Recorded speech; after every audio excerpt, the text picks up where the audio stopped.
Hello साथियों, आइए बस शुरू करते हैं उसी के आगे। जैसे कि हमने कहा था कि संविधान की समितियां और संविधान जो पूरा का पूरा है उसमें मैंने जो पहला वाला छोटा वाला वीडियो डाला था उसके बाद से ये आगे का है। इसको आप कंप्लीट कर लीजिएगा। बस इतना ही सफिशियंट है। ये मान लीजिए कि आप एग्ज़ाम में जितना भी करेंगे वो सारा का सारा इसी से हो जाएगा। ठीक है, ये एग्ज़ाम के बाद ही सबको समझ में आएगा। बाकी ये स्टार्ट करते हैं। जस्ट क्विक तरीके से रिवाइज करते हुए चलते हैं।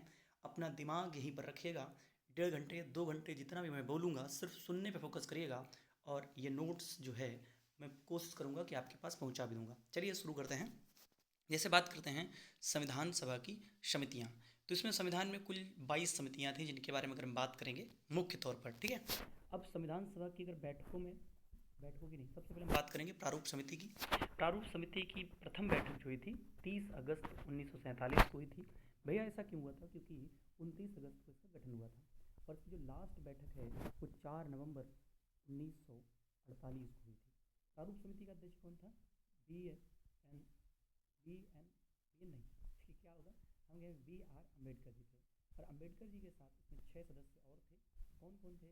अल्लादी कृष्ण स्वामी अय्यर, सैयद सादुल्ला, के मुंशी, एन गोपाल स्वामी, एन माधवराव, और ये बी एल मित्र के स्थान पर आए थे। ठीक है, क्योंकि उन्होंने रिज़ाइन किया था।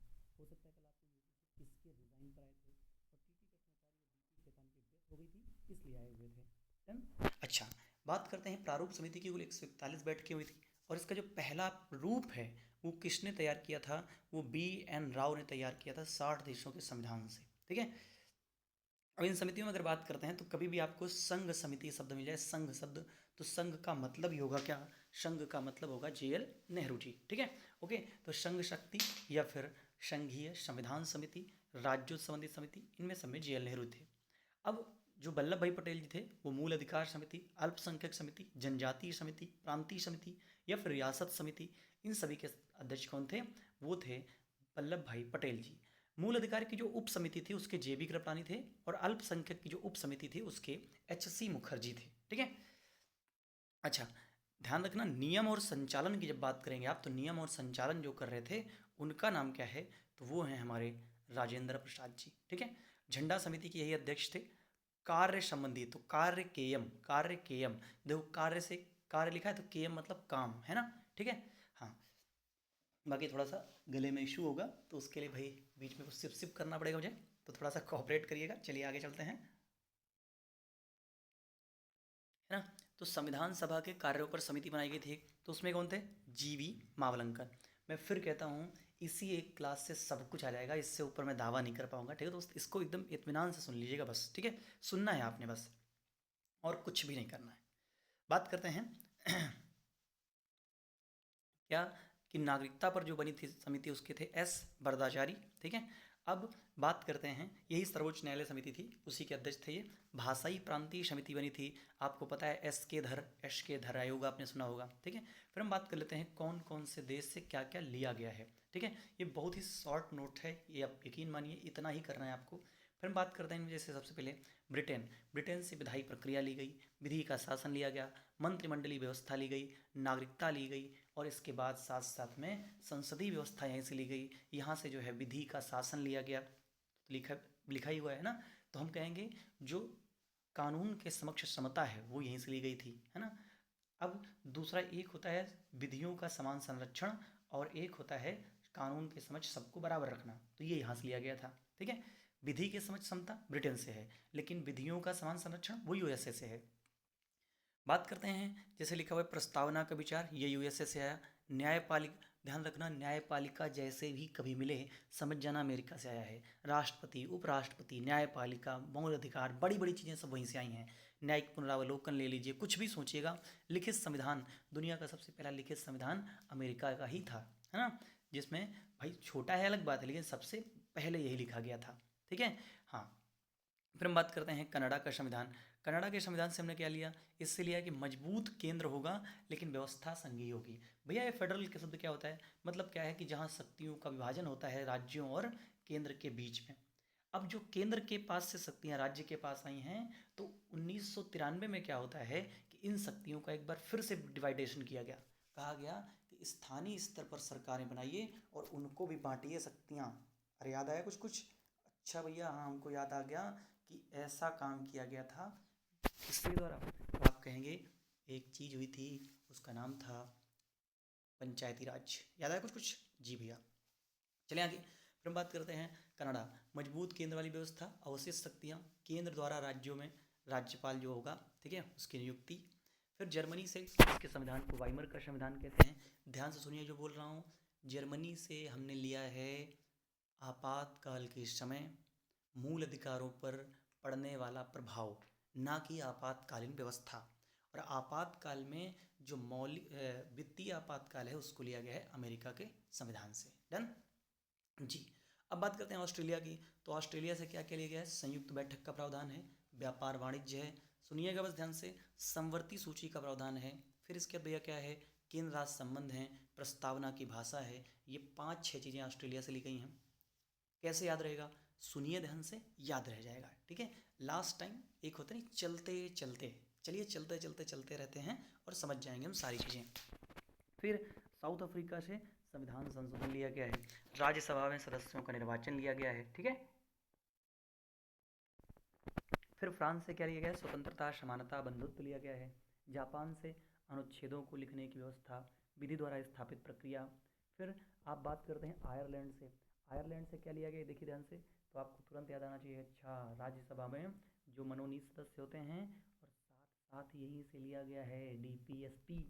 और डीपीएसपी इसने कहाँ से लिया था? स्पेन से लिया था, है ना, जानते हैं आप सब। यूएसएसआर की बात करते हैं तो यहाँ से फंडामेंटल राइट लिए गए हैं।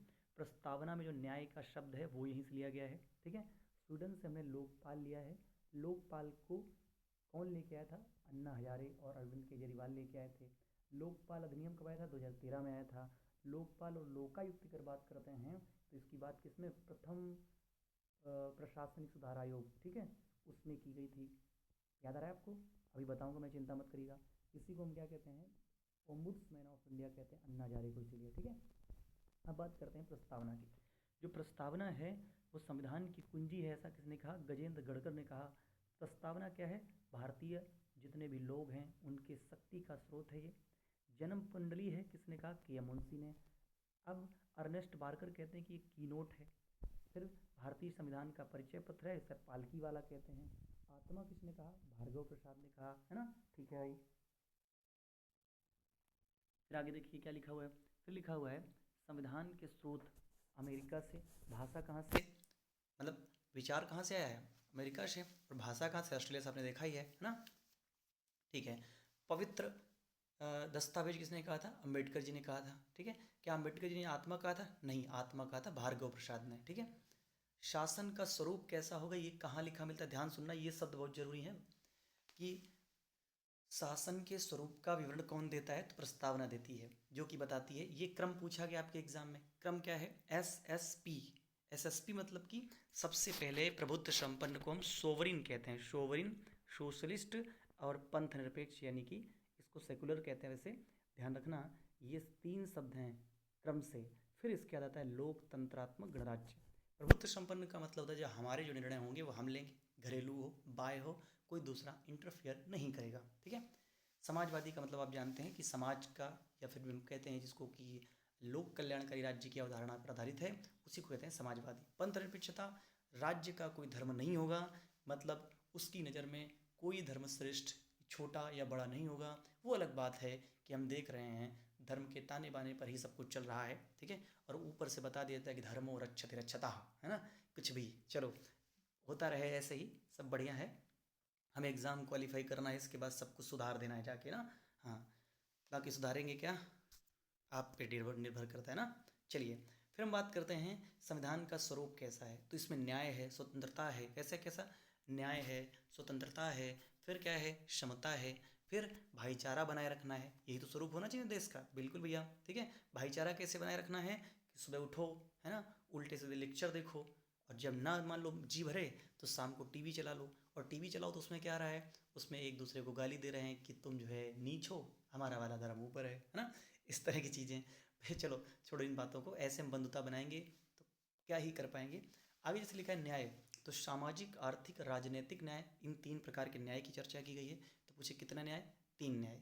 5 प्रकार की स्वतंत्रता, विचार, अभिव्यक्ति, विश्वास, धर्म, उपासना, ठीक है भाई। बंधुत्व, व्यक्ति की गरिमा, देश की एकता अखंडता बनाए रखना है ना, तभी तो भाईचारा बढ़ेगा।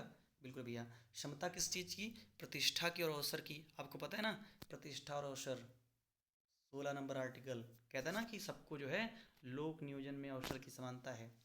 फिर क्या प्रस्तावना में संविधान संशोधन हो सकता है?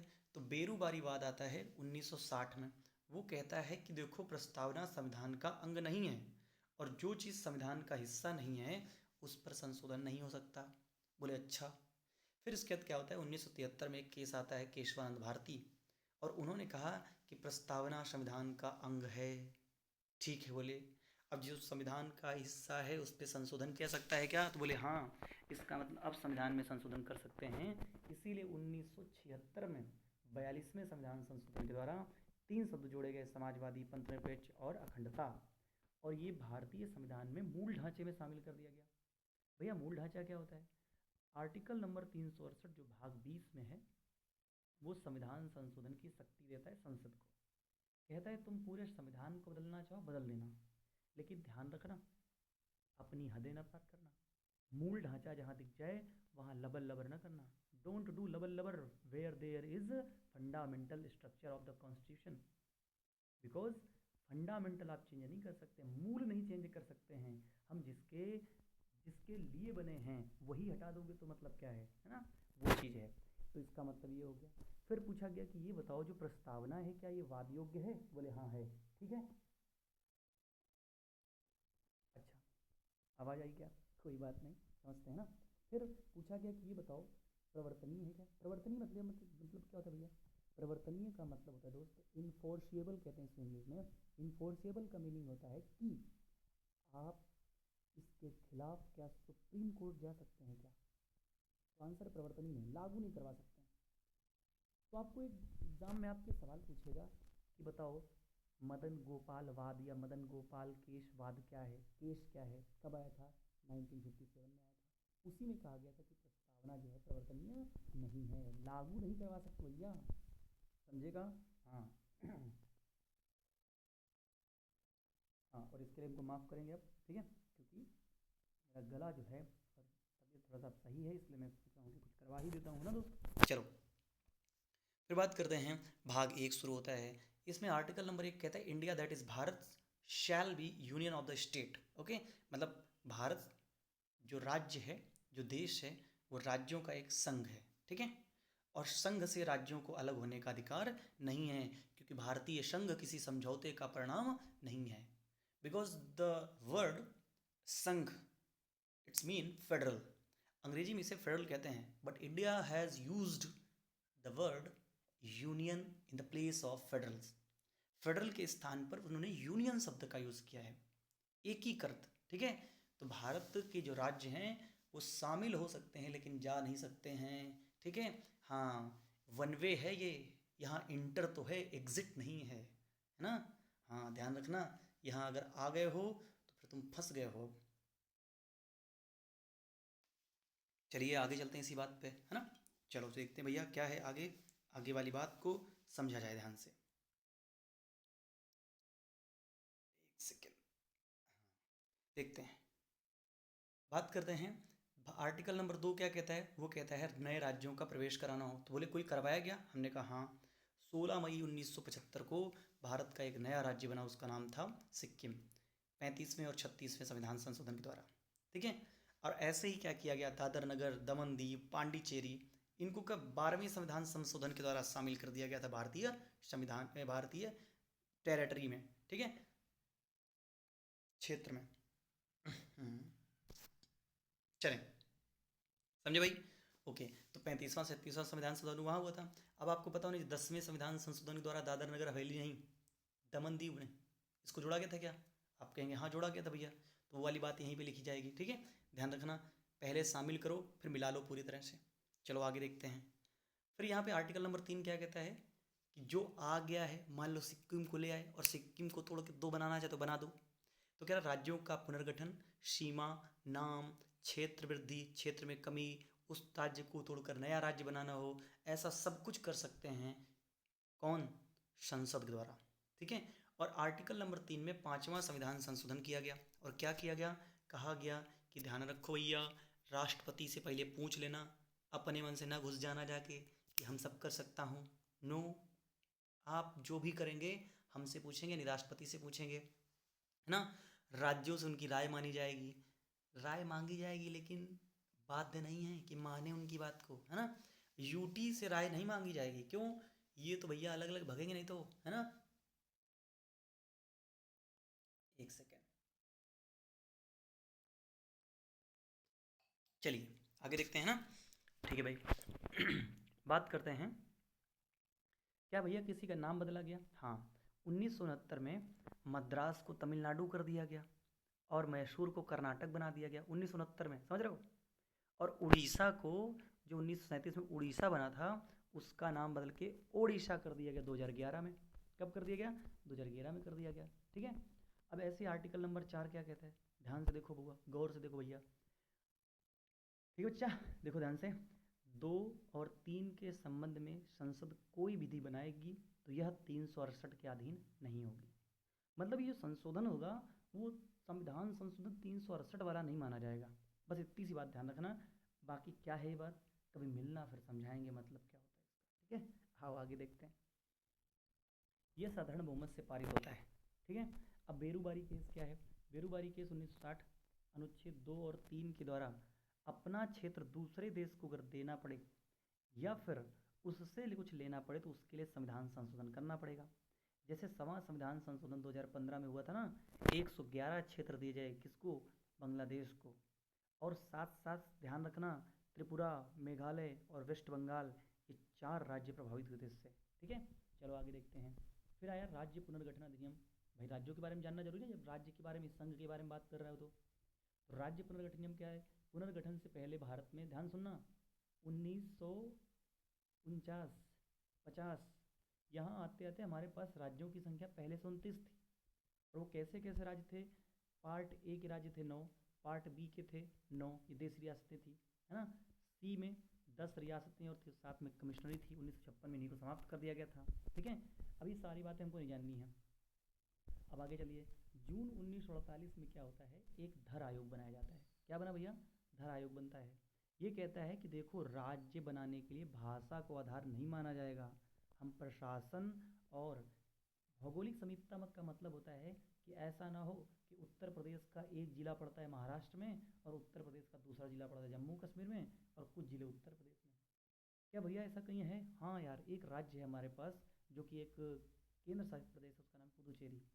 उसके 4 जिले हैं, माहे, यनम, कराईकल और पुदुचेरी। माहे केरल में है, कराईकल कहाँ है? कराईकल है आपका आंध्र प्रदेश, तमिलनाडु में। और यनम कहाँ है? आंध्र प्रदेश में। तो ये बड़ी अजीब समस्या है यार, समझ रहे हो। तो बोले कि इस चीज़ को हम ध्यान रखेंगे। तो 1948 में क्या है, धर आयोग आता है। इसे हम कहते हैं भाषाई प्रांतीय आयोग कहते हैं। मोस्ट इंपॉर्टेंट पॉइंट है दोस्त, आगे चलते हैं। फिर इसके बाद 1948 में ही जेवीपी कमेटी आती है। इसने कहा धर आयोग में जो कहा गया है वो सही नहीं है, एकदम सही कह रहे हैं वो लोग, ठीक है। लेकिन एक है श्री रामल्लू, वो हैं, पूरा नाम है पोटू श्रीरामल्लू। ये कहाँ के हैं? साउथ इंडिया में, जो कि तेलुगु भाषा को लेकर के बहुत दिनों से उपवास में बैठे थे, ठीक है। और उनकी 58 दिन के उपवास के बाद मृत्यु हो जाती है। 15 दिसंबर को मर जाते हैं। इसलिए सरकार घुटने पर आ जाती है और कहती है कि हम आंध्र प्रदेश बना ही देंगे, चलो ठीक है। तो मद्रास यानी कि तमिलनाडु, मद्रास के 13 जिलों को काट करके क्या बनाया गया आंध्र प्रदेश। और राजधानी क्या बना दी गई?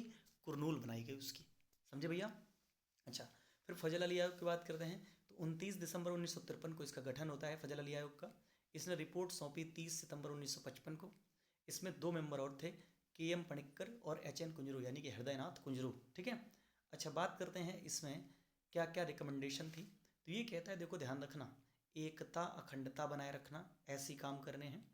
भाषाई संस्कृति और एकरूपता समान हो, ऐसे विभाजन कैसे करना है। कह रहे मान लो कर देंगे हम, भाषा के आधार पर भी कर देंगे, लेकिन केवल भाषा आधार होगी ऐसा नहीं होगा, ठीक है। तो क्या लिखा हुआ है? लिखा हुआ है वित्तीय, आर्थिक, प्रशासनिक व्यवस्था, लोकतांत्रिक, लोक कल्याणकारी राज्य, ये सारे के सारे रिकमेंडेशन दिया था उन्होंने, जिसके आधार पर हम बना सकते हैं। और इन रिकमेंडेशन को 1956 में मान लिया गया, एक्सेप्ट कर लिया गया। और इसी के द्वारा 16 प्रांत और 3 UT बनाए गए, ठीक है, ये कहा उन्होंने, लेकिन इनको माना नहीं गया। फिर क्या होता है, इसी फजल अली आयोग की जितनी सिफारिशें थी उनके आधार पर हमने क्या करा, 1956 में राज्य पुनर्गठन आयोग बनाया। ठीक है, इसी के द्वारा 14 राज्य बने थे और 6 यूटी बने थे। ठीक भाई, ध्यान रखना, सब कुछ बता रहा हूँ, इसी से सब कुछ आ जाएगा, इसी से। अच्छा, वो 6 यूटी थे, अंडमान, दिल्ली, हिमाचल, मणिपुर, त्रिपुरा, लक्षद्वीप। अब आपको जानकर हैरानी होगी कि इनमें से 3 ऐसे हैं जो अब क्या बन चुके हैं, वो पूरे के पूरे राज्य बन चुके हैं, हिमाचल, मणिपुर और त्रिपुरा। ठीक है भाई, ओके। अब देखो 1961 में दादर नगर हवेली और गोवा को शामिल कर लिया गया। ठीक है, यूटी बना लिया गया। लेकिन ध्यान रखो, यही यूटी जो गोवा है 1961 के बाद 1987 में राज्य बन जाएगा जाकर के। ठीक है, अच्छा, 1962 में पांडिचेरी को शामिल किया गया, 1963 में नागालैंड को असम से अलग करके, 1966 में, इसको एक सेकंड देखना, 1961 है आई थिंक नागालैंड। ठीक है, चलो देख लेंगे। 1966 में पंजाब से हरियाणा अलग हो गया, किसके आधार पर, भाषा के आधार पर। मेरे दोस्त ध्यान सुनना, भाषा के आधार पर पहला राज्य कौन सा बना था, आप कहिएगा भाषा के आधार पर बनने वाला पहला राज्य था आंध्र प्रदेश। लेकिन 1960 में महाराष्ट्र और गुजरात को भाषा के आधार पर अलग कर दिया गया था, ये दूसरा हो गया, दूसरा विभाजन। और तीसरा हुआ, हरियाणा को अलग किया गया भाषा के आधार पर ही। ठीक है, और इस पर एक हुकुम सिंह समिति बनाई गई थी, और दिल्ली पुलिस में यही सवाल पूछा गया था कि किस समिति के आधार पर हरियाणा अलग हुआ था, तो आंसर है हुकुम सिंह समिति के आधार पर। ठीक है, और ये हिंदी भाषियों के लिए बनाया गया था, पंजाबियों से अलग होकर के, सिंधी भाषा से अलग होकर के। ठीक है, और ये शाह आयोग की रिपोर्ट पर आधारित था, शाह आयोग की रिपोर्ट और हुकुम सिंह समिति। ये बताओ बात समझ में आई भैया कि नहीं आई, हाँ ना तो बोलो एक बार, अरे बोले हाँ ना, हाँ। ठीक है, 1969 में क्या होता है, मेघालय को उपराज्य बनाया जाता है, और जब 1972 आता है तो मणिपुर, मेघालय और त्रिपुरा, ये 3 नए राज्य बनकर के तैयार हो जाते हैं। ठीक है, अच्छा, नॉर्थ ईस्ट फ्रंटियर अलायंस जो होता है, अरुणाचल और मिजोरम, ठीक है, ये 1972 में ही आते हैं, जिनको नेफा कहते हैं, और 1987 में गोवा के साथ ये तीनों राज्य बन जाते हैं। 1975 में सिक्किम राज्य बनता है, पहले पढ़ चुके हैं आप। ठीक है, सन 2000 में 1 नवंबर को छत्तीसगढ़ बना, 9 नवंबर को उत्तराखंड बना, और 15 नवंबर को झारखंड बनता है। ठीक है, बात दोस्त समझ में आ रही है क्या आपको, अरे हाँ ना बोलो, ठीक है। 23 जून 2014, 29 जून, 21 जून, आप कहेंगे 2 जून तेलंगाना बना, और 26 जनवरी 2020 को दादर नगर हवेली और दमन दीव को मिला दिया गया। ठीक भैया, चलें आगे, बात करते हैं नागरिकता की। ध्यान सुनना बस, समाप्ति के आधार कितने भैया, समाप्ति के आधार 3 है, इधर देखो, इधर ए भैया, इधर देखो, इधर है ना, 3 आधार हैं, क्या क्या, स्वयं त्याग दो, या फिर समाप्त हो जाए, कुछ ऐसा कर दो, या फिर तुमको वंचित कर दिया जाए। और प्राप्त कैसे कर सकते हैं, 5 आधारों पर, जन्म, वंश, पंजीकरण, देशीकरण, या फिर भूमि अर्जन। ठीक है, चलो आगे देखते हैं। इससे सिर्फ इतना ही सवाल ध्यान रखिए कि नागरिकता भाग 2 में है, अनुच्छेद 5 से 11 में है। ठीक है, इतनी बात मुझे लगता है याद रखनी चाहिए, बस और कुछ नहीं। ये तमाम चीज़ें आपको नहीं पूछी जाएंगी, नहीं तो मैं बता तो ये भी देता। ठीक है, इसको छोड़ो, बस यहाँ ध्यान रखना, संसद द्वारा 1955 में नागरिकता अधिनियम पारित हुआ था, और इस पर संशोधन किया गया 86, 92, 2003, 2005, 2015, 2019 में। ओके, आगे देखो, कोई व्यक्ति जन्म से नागरिक हो सकता है, उसके बारे में बताया गया जब 26 जनवरी 1950 के बाद अगर भारत में वो जन्मा है तो। ठीक है, ये वंशक्रम के आधार पर है, ये पंजीकरण के आधार पर है, और यही आधार है, ठीक है, जिसके आधार पर किसी को नागरिक ठहराया जाता है। अब हम बात करते हैं फंडामेंटल राइट्स की। ध्यान रखना, भारतीय संविधान में फंडामेंटल राइट्स अमेरिका से लिए गए हैं, और इनकी संख्या वर्तमान में 6 है। पहले इनकी संख्या 7 थी। जो आपका संपत्ति का अधिकार था उसको समाप्त कर दिया गया, नहीं, उसे कानूनी अधिकार बना के भाग 12 के 300A नंबर के आर्टिकल में रखा गया है। ठीक है, फंडामेंटल राइट प्रवर्तनीय है, जी भैया, वाद योग्य है, हाँ, क्या न्यायालय जा सकता है, हाँ जाया जा सकता है। ठीक है, फिर दूसरी बात, फंडामेंटल राइट प्रकृति में कैसे हैं, नकारात्मक हैं। फंडामेंटल राइट के बारे में दूसरी बात क्या है, फंडामेंटल राइट के बारे में आप याद रखेंगे, इन्हें मैग्ना कार्टा ऑफ भारतीय संविधान कहते हैं, है ना, ध्यान रखना।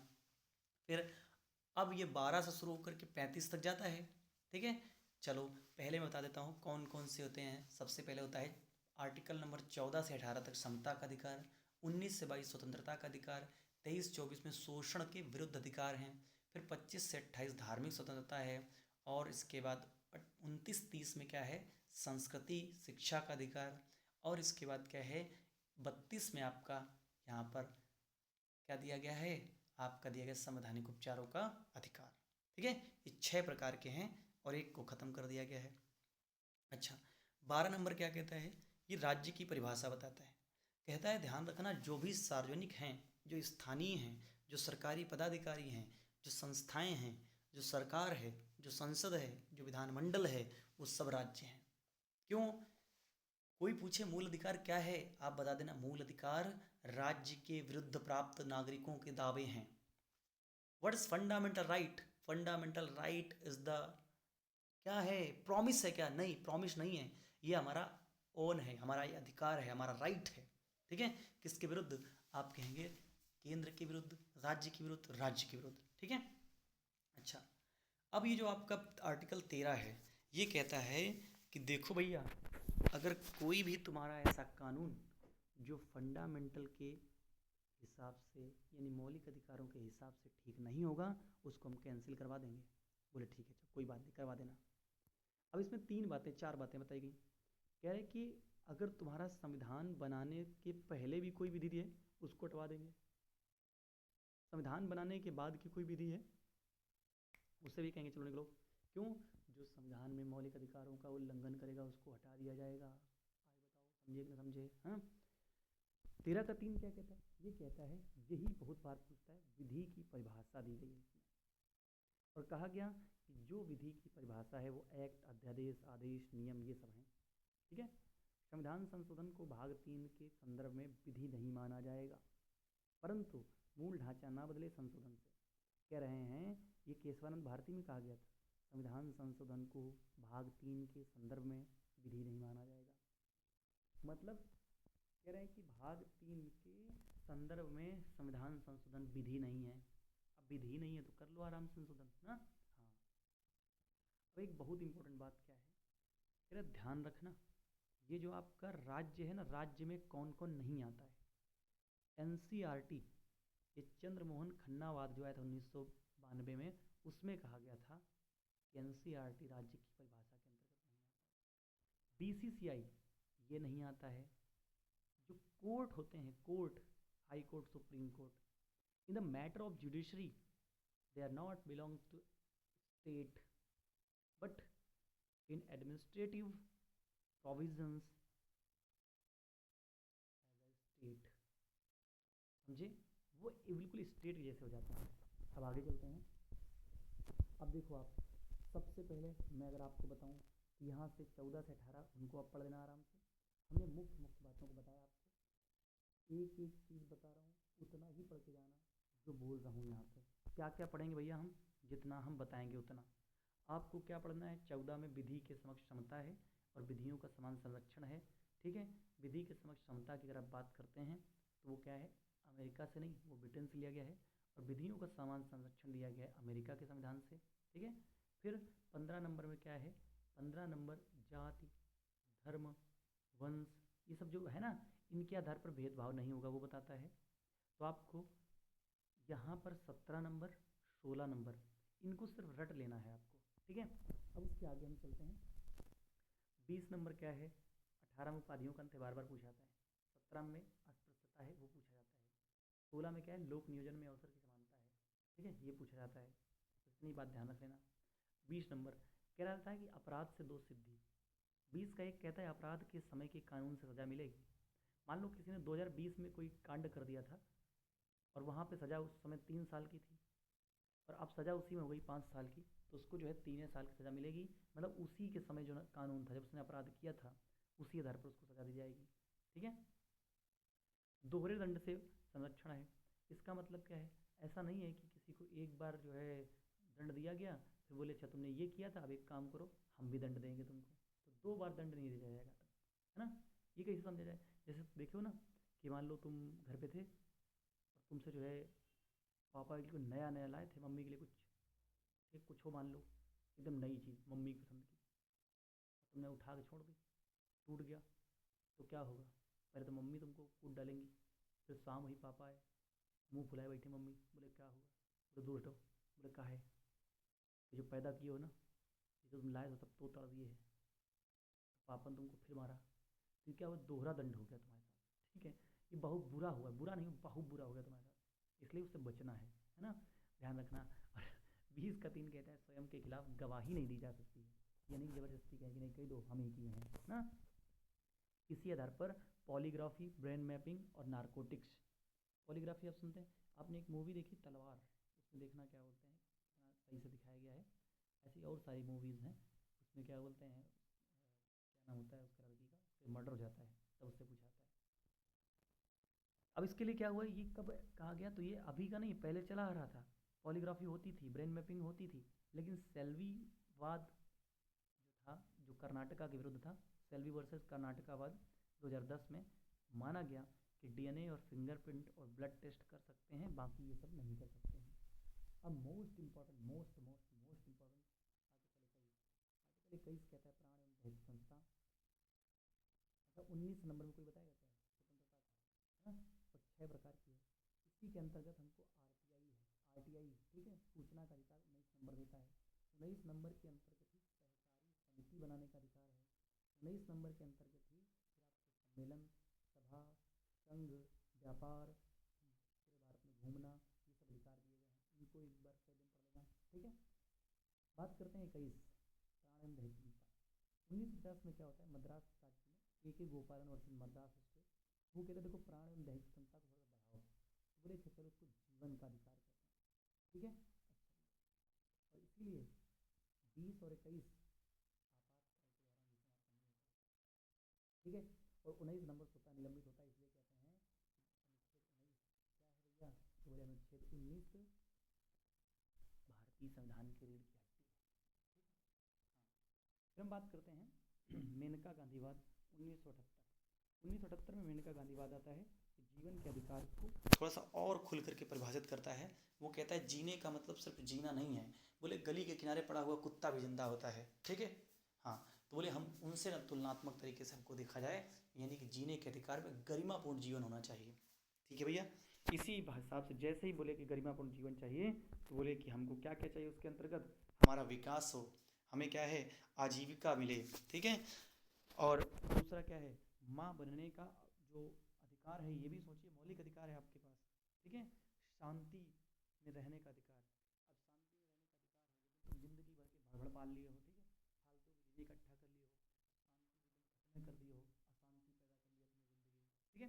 हाँ, उससे बचना है, जब संविधान दे रहा है अधिकार तो लो ना, ठीक है। हाँ, दुनिया छोटी रखो, जितनी छोटी हो जाएगी उतनी शांति मिलेगी, जितनी बढ़ाओगे उतना आवाज़ें आएंगी तुमको, छोड़ो, देखते हैं, समझते हैं। सतत विकास, आजीविका, माँ बनने का, अपनी पसंद के व्यक्ति से शादी करने का, सोने का, अपनी प्राइवेसी रखने का, ठीक है, हथकड़ी ना लगेगी आपको क्योंकि आप जेल जाने को तैयार हैं, ये भी मना कर सकते हैं आप, ठीक भाई साहब। हाँ, विवाह करने का अधिकार बताया मैंने आपको, और कहीं आप पब्लिक प्लेस में बैठे हैं, कोई धूम्रपान कर रहा है तो उसे मना करने का अधिकार आपके पास है, पब्लिक प्लेस पे कोई धूम्रपान नहीं करेगा, देखो ना। हाँ, वो छपरी टाइप के होते हैं, निकाला जो है ऑटो में, और भी मारा उनको, पता नहीं ये लोग कैसे पैदा हुए, क्यों पैदा हुए, ठीक है। चलो, हाँ, देखते हैं। फिर 1987 में क्या होता है, मरने का अधिकार कहा गया, तो मिल जाएगा। अब सोचिए, ये स्त्रीपति बात था महाराष्ट्र के खिलाफ 1987 में कहा गया कि मरने का अधिकार है, और जब तक 1994 आया उस साल तक इतने लोगों ने सुसाइड कर ली थी, इतने लोगों ने सुसाइड कर ली थी कि पूछो मत। सुप्रीम कोर्ट ने कहा कि यार तुमको जीने का अधिकार है, मरने वरने का अधिकार नहीं है, मरने का अधिकार एक जुर्म है। और यही वजह थी कि है अभी भी कि अगर कोई सुसाइड करने की कोशिश करता है तो उसके घर में पुलिस आती है, क्योंकि मरना एक कानूनी अपराध है, खुद नहीं मर सकते, समझ रहे हो। हाँ, इसलिए हुनर सीखना है तो जीने का सीखिए, बाकी मार तो लोग देंगे ही एक दिन, ठीक है।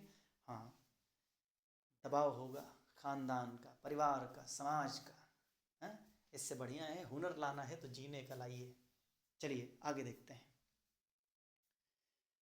तो 1994 में फिर क्या होता है, रतिराम वाद आता है, वो कहता है मरने वरने का अधिकार नहीं है, देखो, ठीक है। अब ये केस ध्यान रखना, अरुणा शानबाग 1973 में आता है, यूथनेशिया वाला केस है ये, ठीक है, यहीं से आगे बढ़ेगा ये। फिर बात करते हैं 2018, सन याद रखना, नवतेज सिंह जौहर, ये कह रहे थे कि भाई अगर कह रहे हो कि विवाह करने का अधिकार है सबको, तो कह रहे मान लो मैं हूँ जैसे, तो मैं अपने घर में बताऊँ जाके कि भैया हमारा एक बॉयफ्रेंड है, तो पहले भैया एकदम फड़फड़ा उठेंगे कि बेवकूफ़ हो का एकदम बिल्कुल, हाँ, नीच आदमी हो, समाज के खिलाफ जा रहे हो। या फिर तुम जैसे बैठी हो, है ना, बैठी हो और तुम अचानक से बोलियो कि मम्मी हम अपनी गर्लफ्रेंड से शादी करेंगे, तो मम्मी यही बोलेंगे हाय दैया तुम तो एकदम बिल्कुल एकदम वही हो पूरी, हाँ, खत्म है वो पूरी तरह की। तो ये जो चीज़ थी पहले इसको बड़ा जुर्म माना जाता था। इसी के बाद नवतेज सिंहवाद के बाद कहा गया, ध्यान रखना, समलैंगिकता वैध है, जिसको जिस पर अपना चाहत हो लुटाओ, जी भर के लुटाओ। ठीक है, चलो आगे देखते हैं बाकी। फिर जोसेफ शाहीन 2018 विवाहेतर संबंध कह रहे हैं कि वैध हैं। ये तो थोड़ा सा मैं कहूँगा मोरालिटी के खिलाफ है। बाकी मुझे लगता है इस पूरे संसार में सबसे बड़ा जानवर अगर कोई पैदा हुआ है तो वो मानव है, वो किसी भी हद तक जा सकता है। चलिए आगे चलते हैं, ठीक है। हाँ, अब बात करते हैं आर्टिकल 21 के बाद आर्टिकल, अच्छा 21 का ए क्या है, शिक्षा का अधिकार है, जो 86वें संविधान संशोधन के द्वारा जोड़ा गया था। मेरी बात एक बार में ध्यान से सुनना, 86वां संविधान संशोधन सन 2002 21 का ए जोड़ता है, जिसमें कहा गया शिक्षा मौलिक अधिकार है। और 51 ए के आर्टिकल सब के में लिखा गया, 11वां नंबर लिखा गया कि माता पिता या संरक्षक का कर्तव्य है कि बच्चे को स्कूल भेजें। और अनुच्छेद 45 में क्या संशोधन किया गया कि 0 से लेकर 6 साल तक के बच्चे जो पिन्नू मुन्नू पैदा होंगे उनके लिए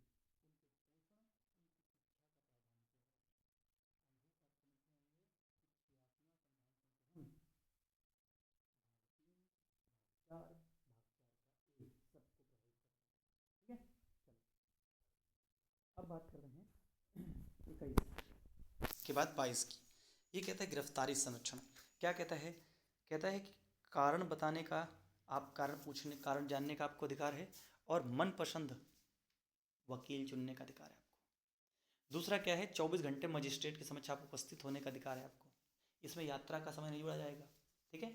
दूसरी बात क्या है, विदेशी वस्तुओं का अधिकार है, विदेशी शत्रुओं को अधिकार है।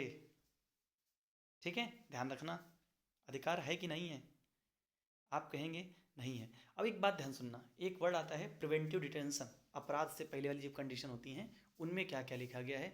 ये थोड़ा सा इंपॉर्टेंट इसलिए है कि भैया यहाँ सवाल बढ़िया बन सकते हैं।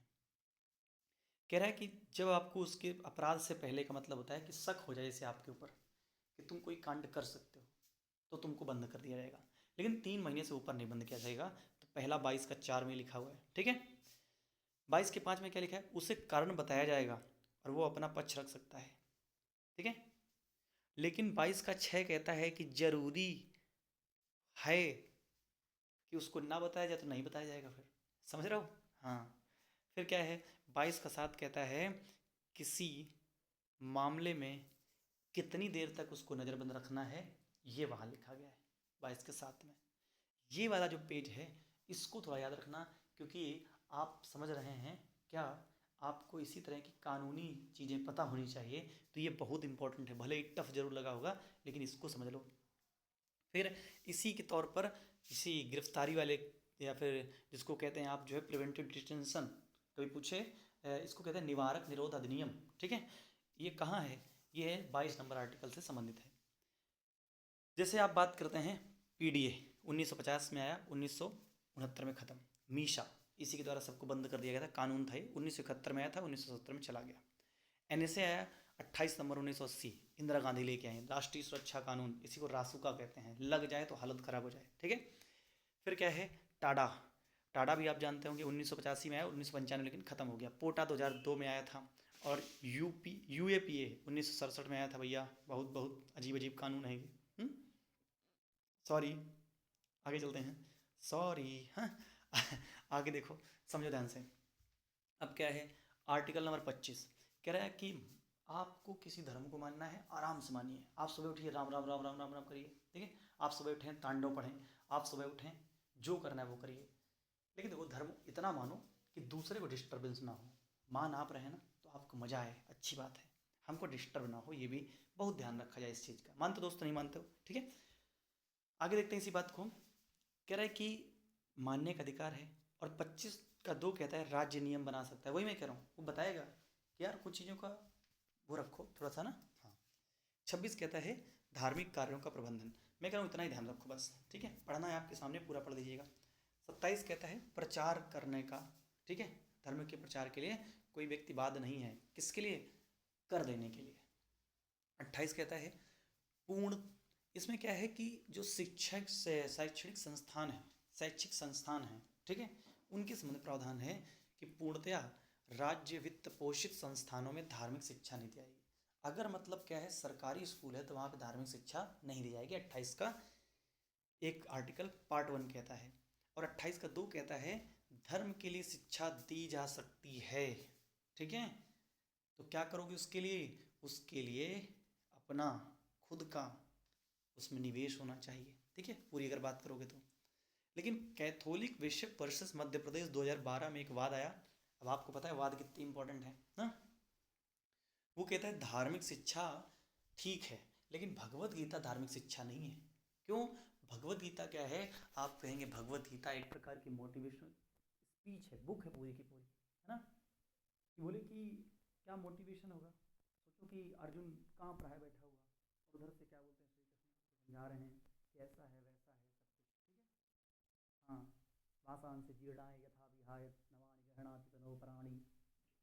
वो कह रहे हैं कि जैसे क्या बोलते हैं इस शरीर को त्याग करके इस वस्त्र को त्याग कर आप दूसरा वस्त्र पहनते हैं, वैसे ही शरीर भी क्या, ठीक है। इसलिए क्या बोलते हैं तुम उठो और युद्ध के लिए तैयार हो जाओ। लेकिन सोचो फिर से जब अपने सवाल रखते हैं, और भगवत गीता शुरू कहाँ से होती है, सवालों से शुरू होती है। किम कुरुता धनंजया, ठीक है, कि क्या करें धनंजय, अब कुछ समझ नहीं आ रहा है। अगर कुछ ना समझ में आए, जब अर्जुन को कुछ नहीं समझ में आया तब श्री कृष्ण ने बताया था अगर आपकी ज़िंदगी में कुछ ना समझ में आए तो एक बार भगवत गीता उठाइए, खुद पढ़िए, ठीक है। क्यों? क्योंकि आजकल बड़ा ऊट पटांग बता दिया गया है कि भगवत गीता में ये लिखा है वो लिखा है। क्यों? देश के चुटकी भर लोगों को पता है कि सबसे ज़्यादा बेवकूफ़ देश के लोग हैं। उनको कुछ नहीं पता होगा लेकिन बताते रहते हैं आपको कि यहाँ लिखा है वहाँ लिखा है। क्यों? क्योंकि तुम पढ़ोगे ही नहीं, ठीक है। हाँ, ध्यान रखना। चलो आगे देखते हैं। जैसे बहुत बात की जा सकती है भगवत गीता पर, लेकिन अभी केवल और केवल उसके ऊपर हम संविधान की बातें करना चाहते हैं, ठीक है। दोनों चीज़ें अपने पास रखिए, भगवत गीता भी रखिए, संविधान भी रखिए, और दोनों को ऊंचाई पर रखिए, ठीक है। हाँ, आजकल बड़ी बहस होती है ना कि अगर दोनों में किसी एक को ऊपर रखा जाए तो किस पर रखा जाए। मेरा ऐसा मानना है कि दोनों बहुत बहुत पवित्र पुस्तकें हैं, और दोनों में से ये तय कर पाना कौन सर्वश्रेष्ठ है ये आपको स्वतः कर देती है, क्योंकि आपकी बुद्धिमत्ता इतनी ऊँची नहीं है कि आप ये बता सकें कौन सर्वश्रेष्ठ है। पर आप ये डिसाइड कर सकते हैं कि आपको ऐसी कोई किताब पहले लिखनी पड़ेगी जो इन दोनों से सर्वोच्च है। इसलिए ये दोनों किताबें बहुत ऊंचाई पर हैं, इनमें छोटा बड़ा कोई हो ही नहीं सकता। चलिए आगे देखते हैं बाकी, ठीक है। बाकी राजनीतिक परिस्थितियाँ स्थितियाँ दोनों इस बात पे होती रहेंगी, ठीक है। देश का ज़्यादातर वेदों को पढ़ने वाले लोग आपको कुछ भी बताते रहेंगे कि ये वाली नीति है वो वाली होती है, ठीक है। हाँ, हम कुरान को हम पढ़े रखेंगे, हम भगवत गीता को पढ़े रखेंगे, हम संविधान को पढ़े रखेंगे, पहले खुद जानो, ठीक है, उसके बाद आना इन चीज़ों पर। आगे आते हैं, समझते हैं ध्यान से। तो आप समझ चुके हैं ये क्या है, 28 नंबर आर्टिकल था। फिर हम बात करते हैं 29। मैंने कहा था 29 की अल्पसंख्यकों को या फिर हम कह सकते हैं ये क्या है आपका शिक्षा संस्कृति। ध्यान सुनना मेरा, 15, 16, 19, 29, 30, फिर से बोल रहा हूँ, 15, 16, 19, 29, 30 ये ऐसे मौलिक अधिकार हैं जो केवल भारतीयों के प्राप्त होंगे, उसको एक बार फिर देखेंगे। 15, 16, 19, 29, 30 केवल भारतीयों को प्राप्त होंगे। भैया 23 24 में बताया है, अनुच्छेद 23 कहता है बालात श्रम, किसी को जबरदस्ती काम नहीं कराओगे। इसी बात को लेकर के 1976 में बंधुआ मजदूरी अधिनियम आया था, क्योंकि सुनना है दोस्त, सुनना है, ठीक है। हाँ, अगर मेरी आवाज़ वहाँ ठीक करेगी तो जग जाओगे एकदम, ठीक है। आगे देखो, इसकी बात कर रहे हैं, इसकी बात करेंगे हम बात कर रहे हैं 29 नंबर। 23 नंबर क्या है, बाल श्रम निषेध, ठीक है, बच्चों को कार्य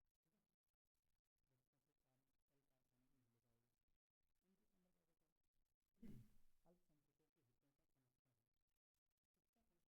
किसका संरक्षण करोगे, भाषा का, संस्कृति का, लिपि का, ठीक है, ध्यान रखना। अब इसके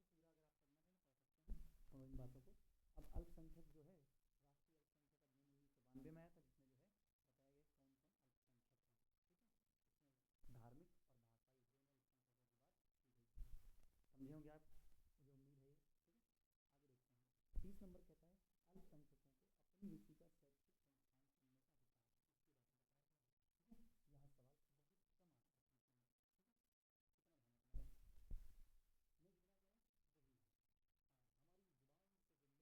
ठीक है, यहाँ सवाल बहुत कम आता है, सुनने में। मतलब जो मैं कह रहा हूँ उतना सुन लो, एग्जाम वहीं पे आ जाएगा पेपर में। ठीक है, हाँ, ध्यान से ध्यान से आना। बात करते हैं 31 नंबर, संपत्ति अधिग्रहण 44वें संविधान संशोधन द्वारा इसको समाप्त कर दिया गया 1978 में। ठीक है, और दूसरी बात 19(1) का जो यफ है उसमें पहले था। ठीक है, तो इससे दो अनुच्छेदों पर प्रभाव पड़ा, 31 पर और 19(1) के यफ पर। फिर भैया क्या है, फिर है संवैधानिक उपचारों का अधिकार, ये बहुत इंपॉर्टेंट है। अब 32 के सब आर्टिकल 4 हैं, कहता है 1 नंबर कहता है कि आप सीधे सुप्रीम कोर्ट जा सकते हैं। ठीक है, और क्या लिखा है 32 के 2 में, सुप्रीम कोर्ट रिट जारी करने का अधिकारी है, करेगा। 32 का 3 क्या कहता है, संसद अन्य न्यायालयों को भी रिट जारी करने की शक्ति दे सकती है। अब आपको सवाल लिखा है कि रिट जारी करने का अधिकार अनुच्छेद 32 के अंतर्गत सुप्रीम कोर्ट और अनुच्छेद 226 के अंतर्गत केवल हाई कोर्ट को है, तो क्या इन्हीं दोनों को केवल है? नहीं, संसद चाहे तो किसी डिस्ट्रिक्ट कोर्ट को ये अधिकार दे सकती है। बहुत इंपॉर्टेंट बात मैं बता रहा हूँ, फिर से कह रहा हूँ, सुन लो ध्यान से, एकदम समझ लो। हाँ, लेवल का है, और नहीं तो नहीं भरोसा है तो इसको पूरा करने के बाद, वैसे मैं इतना शायद नहीं करा पाऊंगा, लेकिन ये कह सकता हूँ कि आप यूपीपीसीएस का प्रीवियस उठाइए और सवाल लगाइए, अगर ना हो जाए तो बताइए। ठीक है, चलिए आगे देखते हैं।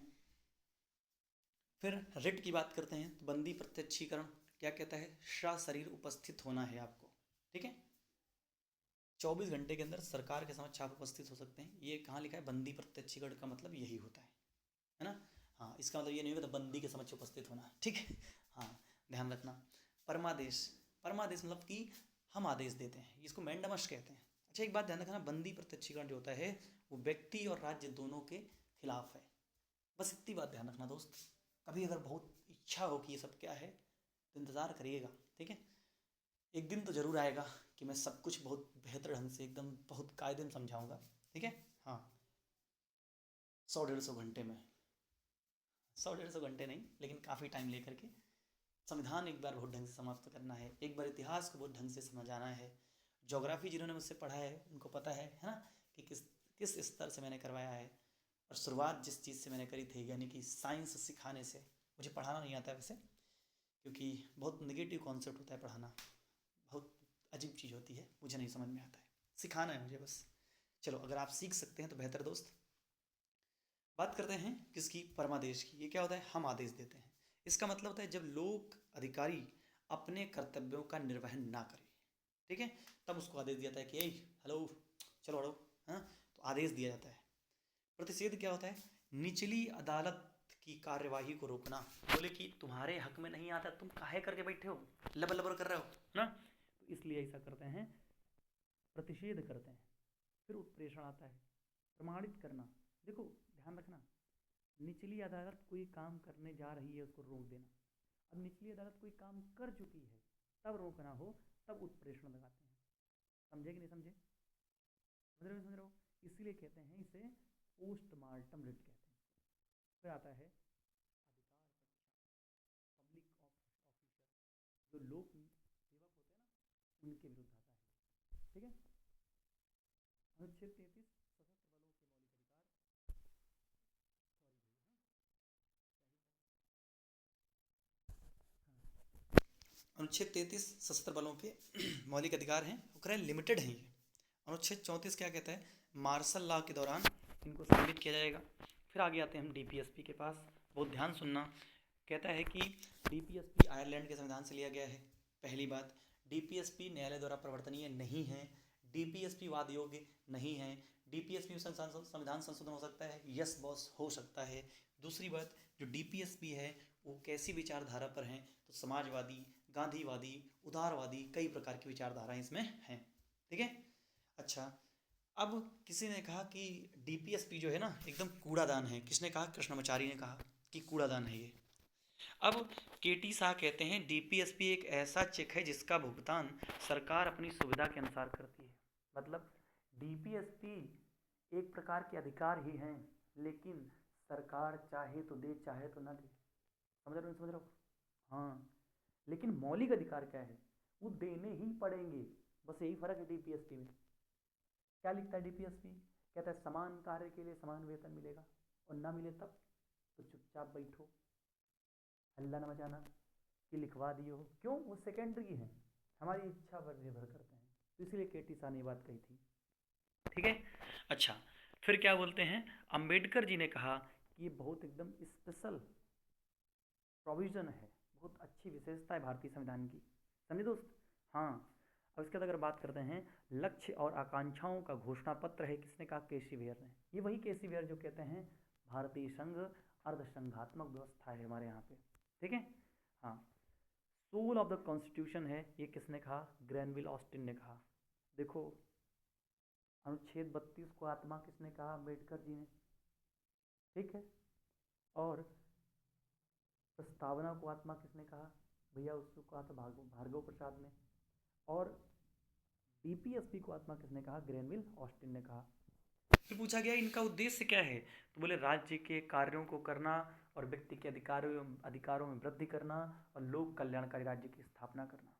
ध्यान रखना। फिर ध्यान रखना, अनुच्छेद 39, 41, 42, 43 और 43 का ए, ये समाजवादी हैं। ठीक है। 40, 43 का बी, 46, 47 और 48 ये कैसे हैं? गांधीवादी हैं। उदारवादी कौन कौन से हैं? तो भैया उदारवादी हैं 44, 45, 48, 48 का ए, 49, 50, 51। ठीक है। हाँ, ध्यान रखना। फिर किसी ने कहा कि जो संविधान के जीवनदायी प्रावधान है, ये मतलब समझ रहे हो, एल एम सिंघवी, ये वही एल एम सिंघवी है भैया। हाँ, ये वही हैं जो एक दिन कह रहे थे किसके बारे में, स्थानीय संशोधन के बारे में बातें कर रहे थे। अभी आएगा आगे, है ना, ध्यान रखना। कोई भी मंत्रालय इनकी अवहेलना नहीं कर सकता है, ऐसा कह रहे थे अल्लादी अय्यर कृष्णा स्वामी। समझ में आया कुछ कुछ डीपी भैया? ठीक है। चलो आगे देखते हैं। डीपीएसपी के बारे में अवगत कराना, सुप्रीम कोर्ट नहीं जाना। समझ रहे हो, ये वही बात है जो मैंने बताई आपको, मतलब प्रवर्तन ही नहीं भाई। देखो, अब बात करते हैं अनुच्छेद नंबर 37 से शुरुआत करते हैं। 37 नंबर क्या कहता है, सुनना ध्यान से, इसमें नहीं लिखा हुआ है। 37 कहता है कि संसद के पास ये सब कुछ है कि उनको कैसे लागू करना है, क्या है। लेकिन भैया शुरू तो ये 36 से होता है, भाग 4। जी भैया, 36 से 51 तक है, क्योंकि 36 में राज्य की परिभाषा दी गई है और वही लिखा गया है कि जो अनुच्छेद 12 में परिभाषा है वही 36 में भी होगी। ठीक है। अच्छा, बहुत बहुत ध्यान सुनना। 38 नंबर कहता है, वैसे तो इसका एक ही उद्देश्य है, लोक कल्याणकारी राज्य की स्थापना का ही पूछे किस अनुच्छेद में है, 38 में है। लेकिन पूरा जानो, सामाजिक, आर्थिक, राजनीतिक न्याय, आय, स्थिति तथा अवसरों की असमानता में कमी करना। अवसर की समानता होनी चाहिए, असमानता ना हो। जो लोक नियोजन की में अवसर की समानता है, जो 16 नंबर में लिखा है, वही 38 में कुछ कुछ बातें करता है। 44वां संविधान संशोधन किया गया, उसके द्वारा 38 का 2 जोड़ा गया। ये बहुत इंपॉर्टेंट है। ये क्या कहता है? कहता है कि आय असमानता को कम करना, प्रतिष्ठा, अवसर, सुविधाओं की असमानता को कम करना। क्यों? क्योंकि भारतीय संविधान की प्रस्तावना कहती है 2 प्रकार की समता है, प्रतिष्ठा की और अवसर की, और इसीलिए 38 में 2 जोड़ा गया। ठीक है। चलो अब आगे चलते हैं, कुछ अन्य बातों को देखते हैं। क्या देखेंगे भैया? बात करते हैं अनुच्छेद नंबर 39 की। 39 के कई पार्ट, कितने भैया पार्ट हैं? तो आप कहेंगे 39 में टोटल 6 भाग हैं। अब इनको हमें जानना है? जी हाँ, जानना पड़ेगा। समझा दूँ मैं पूरी बात। आजीविका के साधन पर्याप्त होने चाहिए, ये कहाँ लिखा है? 39 के ए में लिखा गया है। ठीक है। ये छोटा वाला ए है, कभी कैपिटल ए लिखा होता है, यानी कि उसको संविधान संशोधन करके जोड़ा गया है। समझे? हाँ। भौतिक संसाधनों को सामान्य जन भलाई के लिए, जनता, जो भौतिक संसाधन होंगे ना, वो बोले किसके लिए होंगे? बोले कि जन की भलाई, जनता की भलाई के लिए होंगे। समझ में आई बात? बोले ठीक है। अच्छा, बोले कुछ व्यक्तियों के पास धन केंद्रित नहीं होना चाहिए, कि समाज में कुछ ही लोग हैं जिनके पास पूरा का पूरा धन है, बाकी बेचारे सब ऐसे बैठे हुए हैं। ठीक है। अच्छा, फिर डी नंबर क्या कहता है? समान कार्य के लिए समान वेतन। यही आपसे बहुत पूछता है। ठीक, ध्यान रखना। और श्रमिकों की शक्ति और स्वास्थ्य की सुरक्षा, ऐसा ना हो जो श्रमिक हैं तो बेचारे कुछ भी हो जाए, बस सब चलता ही रहेगा, है ना, तो ऐसा नहीं होना चाहिए, ध्यान रखियो। एफ नंबर क्या कहता है? बचपन और युवा का शोषण न हो। भाई साहब जो 39 का यफ है ये एक बार नहीं बहुत बार पूछा गया है, ये ध्यान रखना। और 39 का जो ए है वो जोड़ा गया है किसके द्वारा? 42वें संविधान संशोधन के द्वारा, समान निशुल्क विधिक सहायता।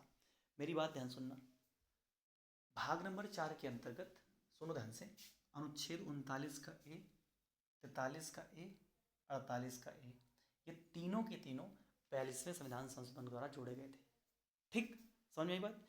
ऐसे ही नहीं उसको लघु संविधान संशोधन कहते हैं, 42 को क्या कहते हैं? लघु संविधान संशोधन कहते हैं। ठीक है, आगे चलते हैं। फिर 42 क्या कहता है? न्याय, अच्छा एक सेकंड, पहले हम 39 का 40 पे तो आ जाएं। 40 नंबर में क्या है? महात्मा गांधी विचारधारा, ग्राम पंचायतें होनी चाहिए।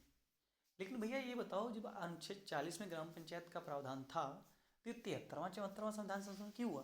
क्योंकि भैया मैंने फिर कहा, अनुच्छेद 36 से लेके 51 में जो लिखा हुआ है वो लागू ही हो जाए ऐसा संभव नहीं है, मन पे निर्भर करता है, मन होगा तो करेंगे नहीं तो नहीं करेंगे।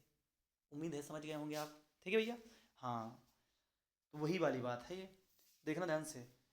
40 नंबर कहता है ग्राम पंचायतों का गठन, लेकिन वर्तमान स्थिति अगर मैं आपको बताऊं तो क्या याद रखना भैया कि जो नागालैंड, दिल्ली, मिजोरम, मेघालय है, क्या क्या?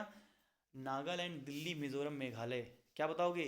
मेघा दिल्ली में मजे करने गई है। ठीक है, कहाँ से आई है? नागालैंड से आई। मेघा मजे कर रही है दिल्ली में आके, कहाँ से आके? नागालैंड में। ठीक, हाँ, ध्यान रखना, ग्राम पंचायत कहाँ कहाँ नहीं है? नागालैंड, दिल्ली, मिजोरम और मेघालय में क्या नहीं है? आपकी ग्राम पंचायतें नहीं हैं। अब आइए जरा सा 41 नंबर। 41 नंबर कहता है कि काम पाने का अधिकार, यही बात आपको बार बार बताई जाती है ना, काम पाने का अधिकार। लेकिन स्पष्ट बात आज ध्यान सुनना, कब कब काम पाने का अधिकार है? कह रहे जब हम बेरोजगार हैं, ठीक है, तो हमको काम चाहिए। जब हमारे यहाँ का कोई व्यक्ति जो क्या कहते हैं उसको, दिव्यांग है, ठीक है, उनके लिए कुछ करो। सार्वजनिक सहायता, इन सभी मामलों में कार्य और शिक्षा दोनों पाने का अधिकार है। आप समझ रहे हैं, कार्य शिक्षा पाने का अधिकार है।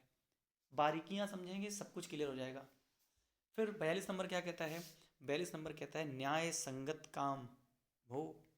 ऐसा नहीं कि ऐसा काम पकड़ा दो, बोले क्या काम है, बोले कि तुम्हें पेमेंट देंगे हम जो है 8 लाख रुपया।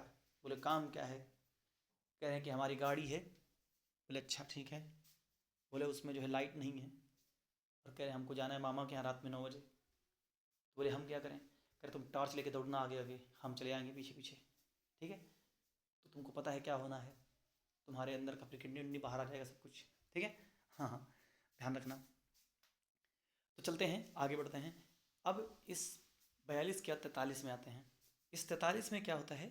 कहा गया कि ऐसा जो काम होगा ना उसमें निर्वाह योग्य मजदूरी भी मिले ग्रामीण क्षेत्रों में, इसीलिए कुटीर उद्योगों की स्थापना की बात होती है। अब मैंने क्या कहा, 42वां संविधान संशोधन 43 एक जोड़ता है, देखो ये जोड़ दिया। क्या कहता है कि जो तुम्हारा काम होगा उसके प्रबंधन में, तुम्हारी कंपनी में मजदूर जानवर नहीं है, उसकी भी भूमिका होगी। तो इसी को हम कहते हैं, क्या कहते हैं कि प्रबंधन में भागीदारी होगी श्रमिकों की। 43 कभी जोड़ा गया? संविधान संशोधन कौन सा? 97वां संविधान संशोधन सन 2011 के द्वारा। कहता है सहकारी समितियों की स्थापना की बात करो। ठीक है, 43 का 44 क्या कहता है? समान नागरिक संहिता यूसीसी गोवा में और उत्तराखंड में लागू है। 45 क्या कहता है? बताया मैंने, 0 से 6 वर्ष के बच्चों के लिए शिक्षा और पोषण संबंधी प्रावधान ना। 46 नंबर क्या कहता है? 46 नंबर कहता है कमजोर वर्गों के शैक्षिक और आर्थिक हितों का संरक्षण। कम आता है, बस ध्यान रखते चलना सब कुछ। 47 नंबर पोषाहार, सार्वजनिक स्वास्थ्य सुधार, शराब, इन सभी से बचाना है लोगों को, है ना। हाँ, मैं फिर कहता हूँ, अब यहाँ से क्या है? 48 में क्या है? 48 में है पर्यावरण संरक्षण। 48 में क्या है? दुधारू पशुओं का संरक्षण है। ठीक है, 48 के ए में क्या है? पर्यावरण का संरक्षण है। 49 में क्या है? राष्ट्रीय महत्व के स्मारकों का संरक्षण है। 50 नंबर क्या कहता है? कार्यपालिका और न्यायपालिका, या फिर विधायिका और न्यायपालिका ये सब आपस में अलग अलग काम करेंगे, 50-50 होगा, काम का बंटवारा होगा, कोई एक दूसरे के काम में अड़चन नहीं डालेगा। ओके। और 51 क्या कहता है? वेरी मोस्ट इंपॉर्टेंट, कह रहे भैया ध्यान रखना। बोले क्या याद रखना है? कह रहे हैं कि अंतर्राष्ट्रीय शांति और सुरक्षा बनाए रखने के लिए हमको प्रयास करना है। ठीक है भाई? जी भैया, आगे चलें। चलिए आगे देखते हैं फिर इसी बात पे हम फिर बात करते हैं कि डीपीएसपी के बारे में। क्या डीपीएसपी इन्फोर्सेबल है? मैंने कहा नहीं है। ये नेचर में कैसे हैं? पॉजिटिव हैं, सकारात्मक हैं, जबकि मौलिक अधिकार कैसे थे? नकारात्मक थे। अब इसके संबंध में ध्यान रखना, चंबकम दोराईराजन केस आता है 1951 में। क्या कहता है ये कहता है फंडामेंटल राइट को संशोधन करो, किसके लिए? डीपीएसपी के लिए, क्योंकि ये भी तो अधिकार हैं एक प्रकार के। फिर गोलकनाथ केस आता है, कह रहा है fundamental right is not amendable, कह रहे वो नहीं सुधारे जाएंगे। फिर आता है मिनर्वा मिल्स मामला, कहता है देखो ना वो बड़े हैं ना ये बड़े हैं, दोनों में संतुलन की स्थिति है। 1980 में आता है ये, तो इसलिए पूछ लेता है कई बार। ठीक है, हाँ। अब ये क्या आ गया बीच में, चलो उसको छोड़ देते हैं हम। अब हम बात करते हैं फंडामेंटल ड्यूटी की। ध्यान रखना ध्यान से, फंडामेंटल ड्यूटी भी प्रवर्तनीय नहीं है, ये नागरिकों का कर्तव्य है, दायित्व है कि वो ऐसा करें। ये रसिया से लिए गए 42वें संविधान संशोधन द्वारा भारतीय संविधान भाग 4 का ए जोड़ा गया, अनुच्छेद नंबर 51 का ए जोड़ा गया, और उस 51 के ए में 10 बातें जोड़ी गई थी, उन्हीं को हम कहते हैं फंडामेंटल ड्यूटी हमारी। ठीक है, ध्यान रखना। फिर अगर बात करते हैं, स्वर्ण सिंह समिति बनाई गई थी। स्वर्ण सिंह समिति की सिफारिश पर जो है ऐसा हुआ था, और 12 सदस्य इसमें थे। और फिर बात करते हैं, क्या इनके द्वारा पनिशमेंट किसी को दिया जा सकता है? तो हमने कहा ये सांविधिक है। ठीक है, इनको ज़बरदस्ती लागू नहीं किया सकता है, ये हमारा कर्तव्य बनता है। कैसे याद रखोगे? ए से एंथम, ABCDEFGHIJK, यहाँ तक जाना है आपको।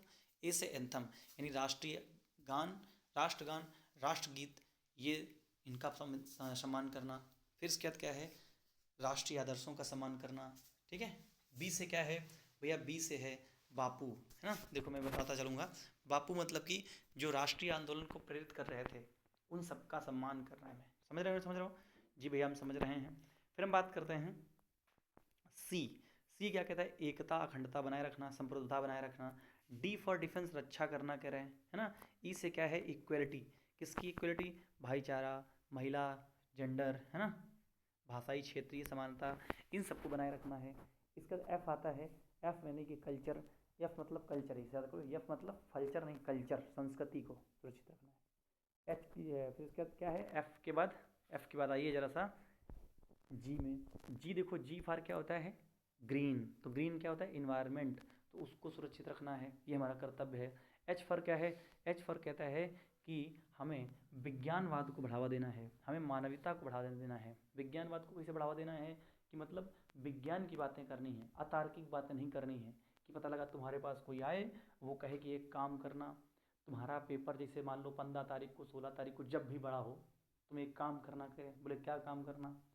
कह रहे तुम लाना एक जो है बेलपत्री, उसके बीच वाली पत्ती पर लगाना घी, और शंकर जी के माथे में फट से चिपका देना जाके, तो तुम्हारा पेपर निकल जाएगा।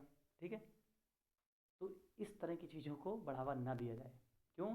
थोड़ा तार्किकता से सोचा जाए कि ईश्वर बहुत बड़ी चीज़ होती है, वो ऐसे छोटे मोटे क्षुद्र बातों के लिए नहीं बनाई गई है ना। हाँ, वो आस्था का प्रतीक है, बहुत ऊंचाई की बातें हैं। 2% के लोगों के बस की बात नहीं है, उनकी हिम्मत नहीं है कि वो ईश्वर को समझ सकें। ये वही हैं, ठीक है, जिनको समझ ही नहीं आया ईश्वर क्या होता है, और बातें करना शुरू कर देते हैं। हाँ, चलिए बाकी देखते हैं। तो उसको बढ़ावा देना है। आई से इनकम, तो सार्वजनिक संपत्ति की सुरक्षा करनी है। फिर जे से क्या है? जे फार पूरा जग, है ना, पूरा जग यानी कि सभी क्षेत्र, सभी क्षेत्रों में उत्कृष्टता का विचार रखना है। फिर 86वां संविधान संशोधन, मैंने क्या कहा? 11वां मौलिक कर्तव्य जोड़ा जाएगा। क्या होगा वो होगा कि मम्मी पापा या फिर गार्जियन का कर्तव्य होगा बच्चे को स्कूल भेजें, शिक्षा दिलवाएं उसको। ठीक भैया, तो ये हमारा भाग 4 का एक खत्म। हम थोड़ा सा जल ग्रहण कर लेते हैं।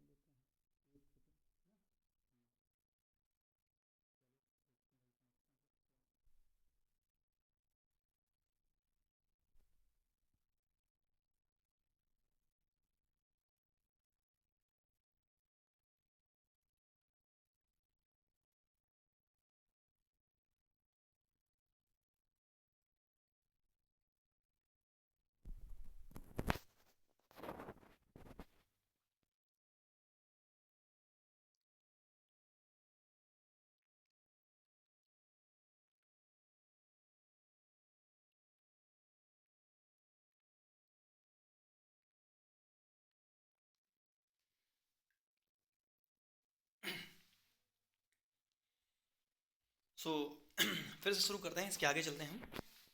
अब हम चलेंगे बहुत ही इम्पोर्टेंट पार्ट जिसको हम कहते हैं भाग 5। आप यकीन मानिए सबसे ज़्यादा सवाल यहीं से आने वाले हैं आपके एग्ज़ाम में, ठीक है। उम्मीद है कि समझ में आ रहा होगा आपको, ठीक है। शुरुआत करते हैं बाकी यहीं से हम। भाग 5 इसको कहते हैं यूनियन एग्जीक्यूटिव। भैया मतलब नहीं समझ में आया हमको, संघीय कार्यपालिका कहते हैं, ठीक है। अब ध्यान सुनना, अगर हम बात करते हैं भाग 5 तो ये शुरू होता है आपका अनुच्छेद नंबर 52 से 151 तक ही जाता है। क्या क्या है भैया इसमें, ध्यान से सुनना, मैं बता रहा हूँ। इसमें आपको पढ़ना है राष्ट्रपति, उपराष्ट्रपति, मंत्रिपरिषद, प्रधानमंत्री, फिर इसके बाद संसद, फिर इसके नहीं संसद नहीं, उसके पहले क्या बोलते हैं, आपको पढ़ना है महान्यायवादी, फिर संसद, फिर इसके बाद सुप्रीम कोर्ट, फिर इसके बाद आपको कैग पढ़ना है यानी कि महानियंत्रक परीक्षक पढ़ना है। आधे घंटे इसी पर चर्चा होगी, स्पीड में चलेंगे वरना ख़त्म नहीं हो पाएगा, ठीक है। देखते हैं, बात करते हैं सबसे पहले प्रेसिडेंट की, फिर इसके बाद वाइस प्रेसिडेंट, सब कुछ पढ़ेंगे हम। भाग नंबर 5 यहाँ शुरू होता है, देखो ध्यान से। ये कहता है राष्ट्रपति का पद होगा, ऐसा लिखा है 52 नंबर में। 53 नंबर कहता है कि वो कार्यपालिका शक्ति राष्ट्रपति में निहित होगी। 53 का 2 कहता है कि कमांडर ऑफ फोर्स, जितनी भी सेनाएं हैं उनका जो है कमांडर कौन होगा, कार्यपालिका शक्ति का प्रमुख होगा और कमांडर होगा, यानी कि सभी सेनाओं का सर्वोच्च होगा कौन, राष्ट्रपति, ठीक है। फिर इसके बाद भैया 54 नंबर में क्या कहता है, 54 नंबर बताता है कि राष्ट्रपति का निर्वाचक मंडल, मेरी बात ध्यान सुनना, राष्ट्रपति के निर्वाचक मंडल में जितने भी सदस्य होते हैं सब के सब निर्वाचित होते हैं। तो भैया कौन कौन होते हैं, लोकसभा राज्यसभा के निर्वाचित सदस्य, सभी राज्यों की विधानसभाओं के निर्वाचित सदस्य, सभी राज्यों के नहीं, कुछ केंद्र शासित प्रदेश कौन कौन से भैया, दिल्ली, पुदुचेरी और जम्मू कश्मीर के विधानसभा के निर्वाचित सदस्य, ठीक है। ओके भैया, ये 54 नंबर में लिखा है, यही राष्ट्रपति का निर्वाचक मंडल है। 55 में क्या लिखा है, प्रणाली बताई गई कैसे वोट होगा। तो क्या बता रहे हैं, ये कहते हैं कि, बोले क्या कहते हैं, अच्छा एक बात ध्यान रखना यहाँ से, जैसे हम बात करना चाहें तो ये जैसे लिखा है इलेक्टेड मेंबर जो होंगे सब होंगे, लेकिन विधान परिषद के लोग नहीं इसमें शामिल होंगे, ध्यान रखना। और 17वां संविधान संशोधन दिल्ली को विशेष राज्य का दर्जा देता है, 239 का ए जुड़ा जाता है इसके अंतर्गत, ठीक है। चलो आगे देखते हैं। अब इसके बाद हम बात करते हैं 55 नंबर, कहता है कि किस प्रकार की प्रक्रिया होगी, कौन सी प्रक्रिया भैया, बता रहे हैं कि प्रक्रिया किसकी, तो हम कह रहे हैं कि उसका वोट कैसे होगा, ठीक है। तो बताया एकल संक्रमणीय मत पद्धति के द्वारा, ठीक है। हाँ, क्या इसकी प्रणाली को चेंज कर सकते हैं, जी भैया, इसकी प्रणाली को हम चाहें तो चेंज कर सकते हैं, ठीक है, 2/3 विशेष बहुमत के द्वारा, है ना, स्पेशल प्रोविजन। 56 नंबर क्या कहता है, इसका कार्यकाल, ध्यान रखना विशेष बात है, 5 साल होता है, लेकिन रिज़ाइन करेगा तो वाइस प्रेसिडेंट करेगा, और अगर वो नहीं है तो फिर कौन बनेगा, वाइस प्रेसिडेंट बनेगा भैया, और अगर वो ना हो तो फिर सीजीआई बनेगा, है ना, ये बात ध्यान रखना। 56 के बाद 57 नंबर पे आइए जरा सा।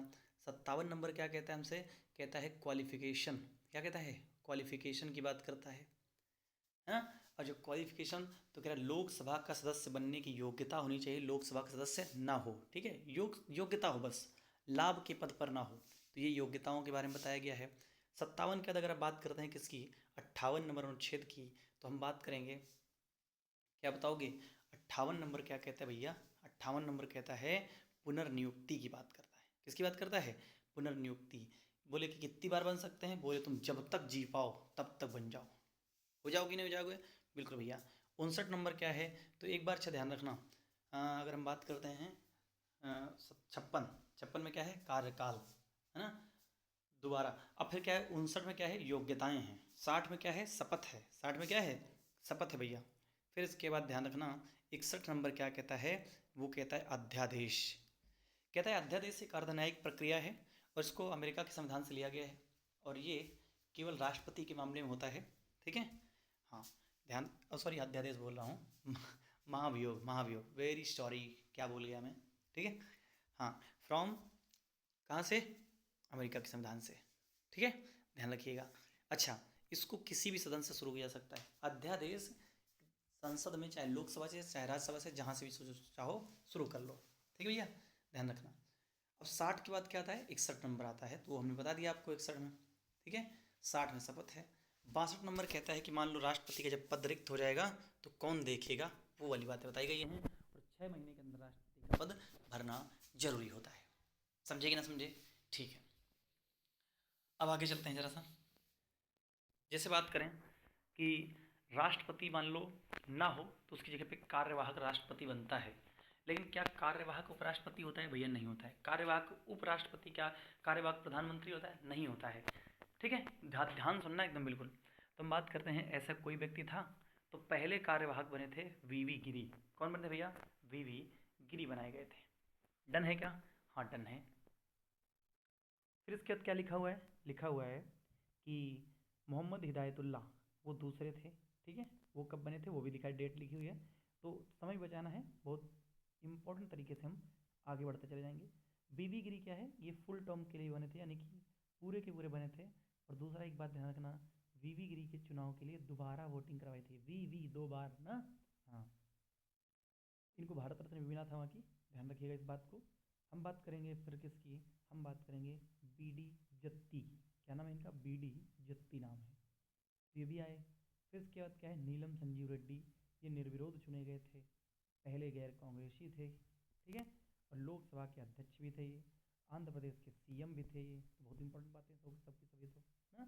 हाँ, फिर गुलजारी लाल सॉरी ज्ञानी जैल सिंह आते हैं 1986 में। इन्होंने पॉकेट वीटो पर जो है यूज़ किया था, डाकघर संशोधन विधेयक पर ना।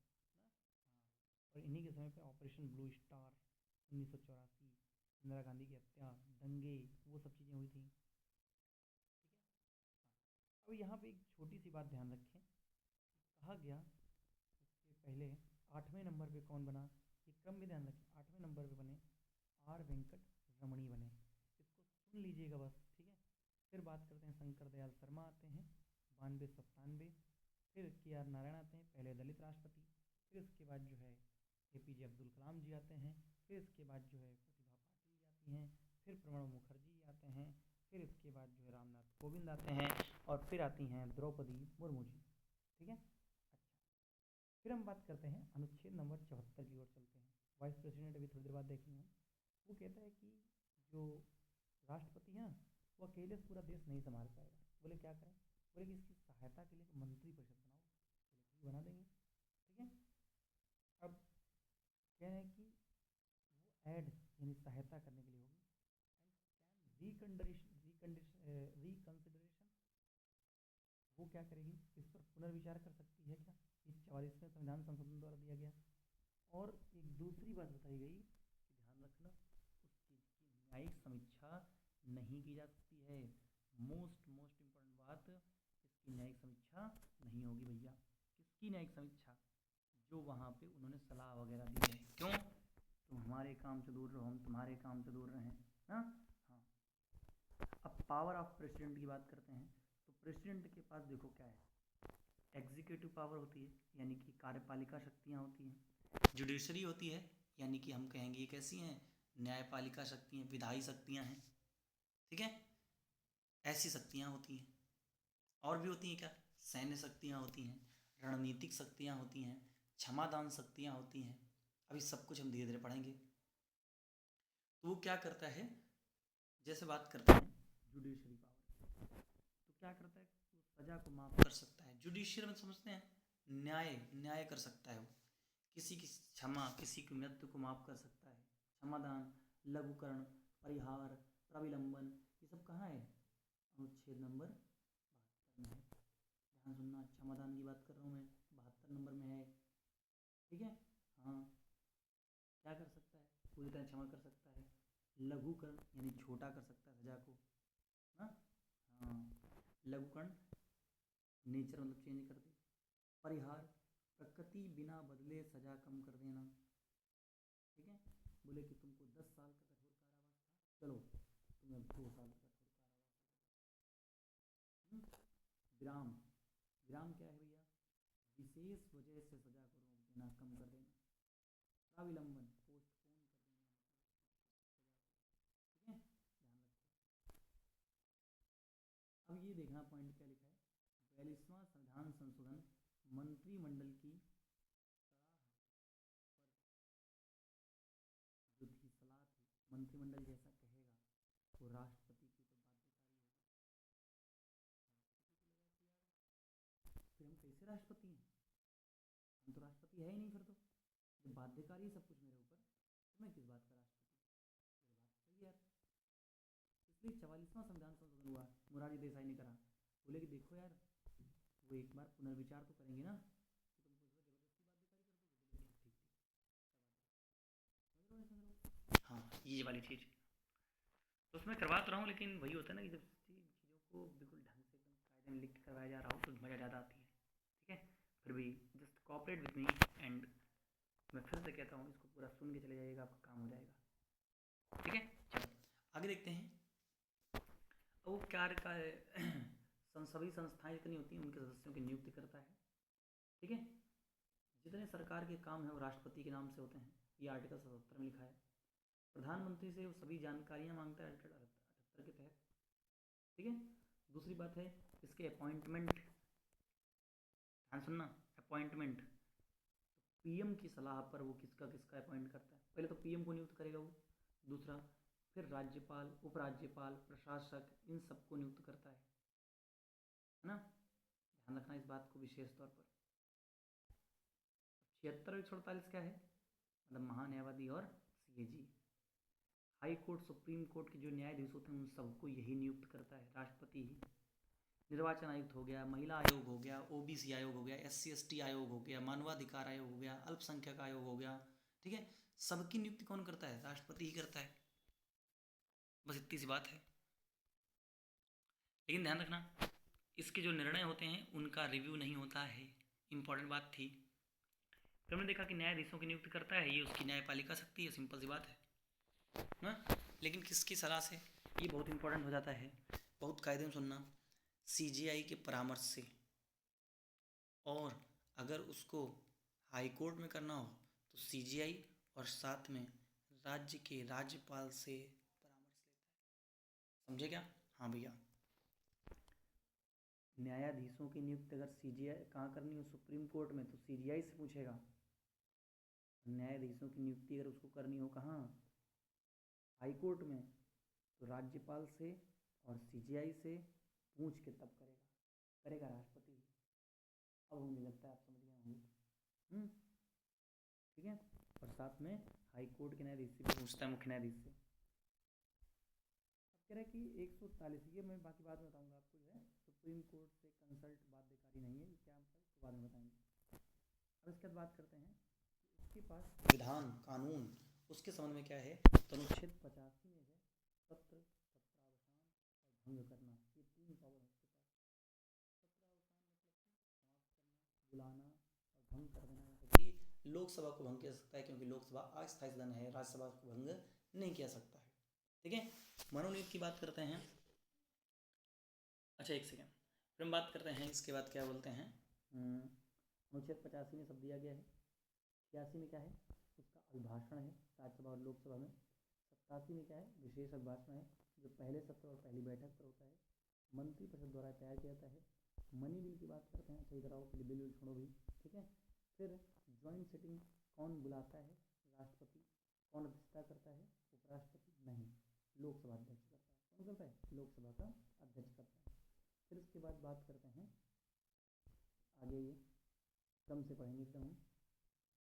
कोई भी बिल है जैसे वो मनी बिल है, संविधान संशोधन विधेयक, इन पर राष्ट्रपति पुनर्विचार नहीं कर सकता है। क्यों नहीं कर सकता है भैया, थोड़ा देर रुकिए तब आप पूरा समझ जाएंगे।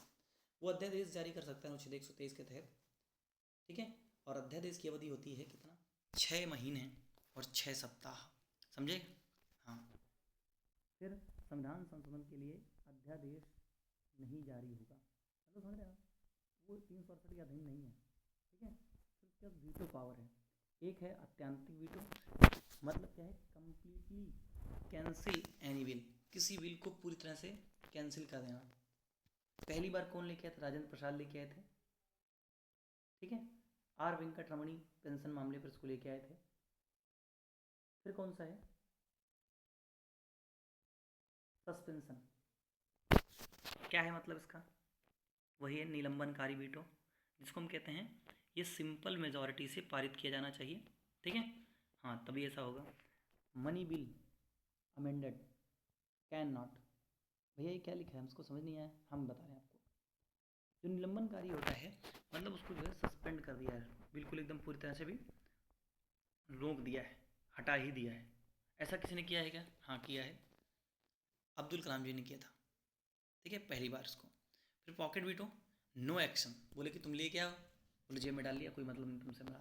ठीक है, ये ज्ञानी जैल सिंह जी ने किया था 1986 में डाकघर अधिनियम के तहत। फिर इमरजेंसी प्रोविजन की बात करते हैं तो बात ध्यान रखना, 352 नंबर आर्टिकल में राष्ट्रीय आपातकाल की बात की गई है, युद्ध, बाह्य आक्रमण और आंतरिक अशांति के आधार पर। यहाँ पे पहले 44वां संविधान संशोधन जब नहीं हुआ था तो सशस्त्र विद्रोह था। सशस्त्र विद्रोह को, इस आंतरिक अशांति को हटा करके उसकी जगह सशस्त्र विद्रोह शब्द जोड़ा गया। फिर सुनो, आंतरिक अशांति शब्द को हटा दिया गया कब? तो आप कहेंगे 1976 में, 44वें संविधान संशोधन के द्वारा। ठीक है, हाँ। फिर एक बात विशेष ध्यान रखना, कह रहे ये तभी लगेगा जब लिखित में दे मंत्रिमंडल, तब लगेगा राष्ट्रीय आपातकाल, और 30 दिनों के भीतर दोनों सदनों में 2/3 बहुमत से पारित होना चाहिए। अब दूसरी बात क्या है, ओनली 6 मंथ वन टाइम, एक बार में ये 6 महीने तक ही लागू हो सकता है। And it can be again and again and again, बार बार कर सकते हैं। कितने समय के लिए? बोले जब तक चाहो, अनसर्टेन। और जब ये लगेगा तो क्या होगा, आपका अनुच्छेद 19 के अंतर्गत मिली सारी मौलिक अधिकार अपने मन से समाप्त हो जाएंगी। ऐसा लिखा कहाँ गया है? 358 में। भैया नहीं समझ में आया हमको, कोई बात नहीं, सुन ध्यान से। अनुच्छेद 358 में लिखा है कि जब 352 प्रभावी होगा तो अनुच्छेद 19 हट जाएगा। अपने मन से बोले हाँ, स्वतः निलंबित हो गई। और कौन है जो नहीं हटते हैं? 20-21 हटते ही नहीं है, कोई है अपने मन से हट जाता है। समझ रहे होंगे शायद आप। जी भैया, आगे देखो, आर्टिकल 20 और 21 को नहीं हटाया जा सकता, मैंने बताया आपको। राज्य विधानमंडल विधि निर्माण शक्ति निलंबित हो जाती है। जब राष्ट्रीय आपातकाल लगता है तो राज्य विधानमंडल के पास कानून बनाने की शक्ति नहीं रह सकती है।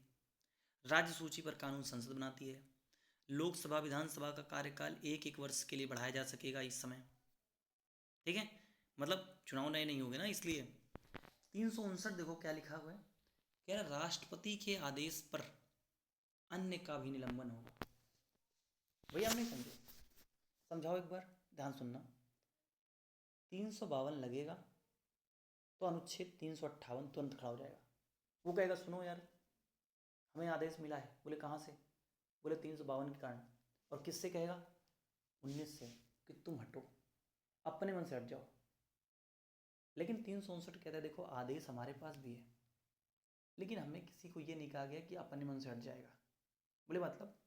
कह रहे कि मतलब जब ये कहेंगे साहब तब हटवाएंगे हम अपने मन से किसी को नहीं हटाएंगे, स्वतः निलंबन नहीं होगा। उम्मीद है आप समझ गए होंगे। ठीक है, हाँ। फिर बात करते हैं साधारण बहुमत से वापस लिया जाता है, इसको समाप्त जब किया जाता है कब? जब चाहे राष्ट्रपति तब कर दे। अनुच्छेद 356 के अंतर्गत राष्ट्रपति शासन पर आते हैं जरा सा। कह रहे इसकी न्यायिक समीक्षा हो सकती है, और अंबेडकर जी ने इसे कहा था dead letter of the constitution, भारतीय संविधान का मृत दस्तावेज है ये बहुत गंदी चीज मानी थी उन्होंने, मृत पत्र कहा था इसको। कारण क्या है? कह रहे अनुच्छेद 365 में, कहाँ पे? अनुच्छेद 365 में, यदि, ध्यान सुनना, 365 में यदि केंद्र के निर्देश राज्य पालन न कर पाए तो फिर इसको लगाया जा सकता है। और 355 क्या कहता है? राज्य संविधान के अनुरूप काम करेगा और नहीं करेगा, विफल हो जाएगा, तो 365 में लिखा है कि राज्यपाल सूचना देगा राष्ट्रपति को कि भैया ये तुम्हारा सम्मान नहीं रहे हैं, लगा दो। समझ रहे हो? और जब लगाया जाएगा, लगाएगा कौन? प्रेसिडेंट। हटाएगा कौन? प्रेसिडेंट।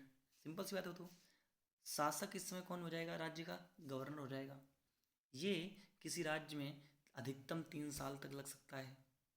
ठीक है, संसद के दोनों सदनों से 2 माह के भीतर अनुमोदन साधारण बहुमत से होना चाहिए, और तब जो है हम इसको 1-1 महीने तक, 6-6 महीने तक बढ़ा सकते हैं, और अधिकतम कितनी बार? 3 साल तक। 360 जो है अगर बात करते हैं उसकी, तो क्या है? 360 में है वित्तीय आपातकाल, कभी भी नहीं लगा हुआ है। ठीक है। फिर से वही बात है, सिंपल मेजोरिटी से इसको जो है लगाया हटाया जा सकता है, आज तक लगा नहीं है ये भी, ठीक है, ध्यान रखना।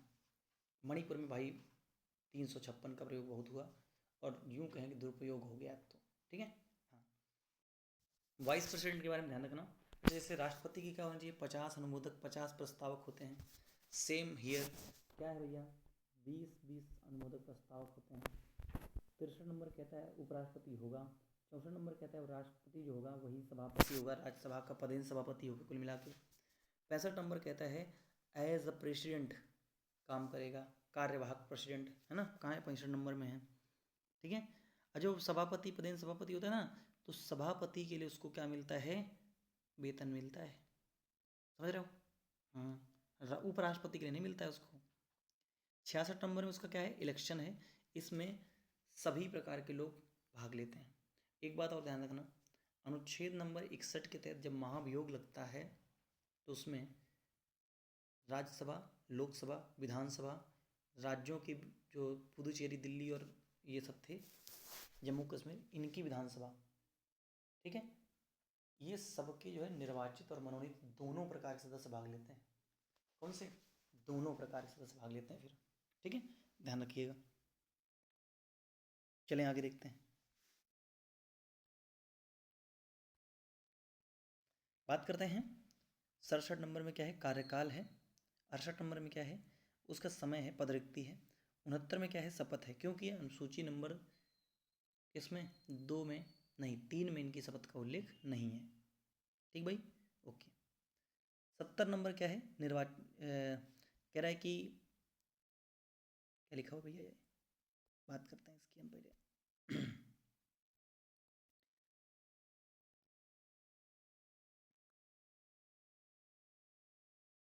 चलिए इसको एक बार कंफर्म करेंगे, बड़ा ही अजीब तरीके से लिख गया है जो भी लिखा हुआ है ना।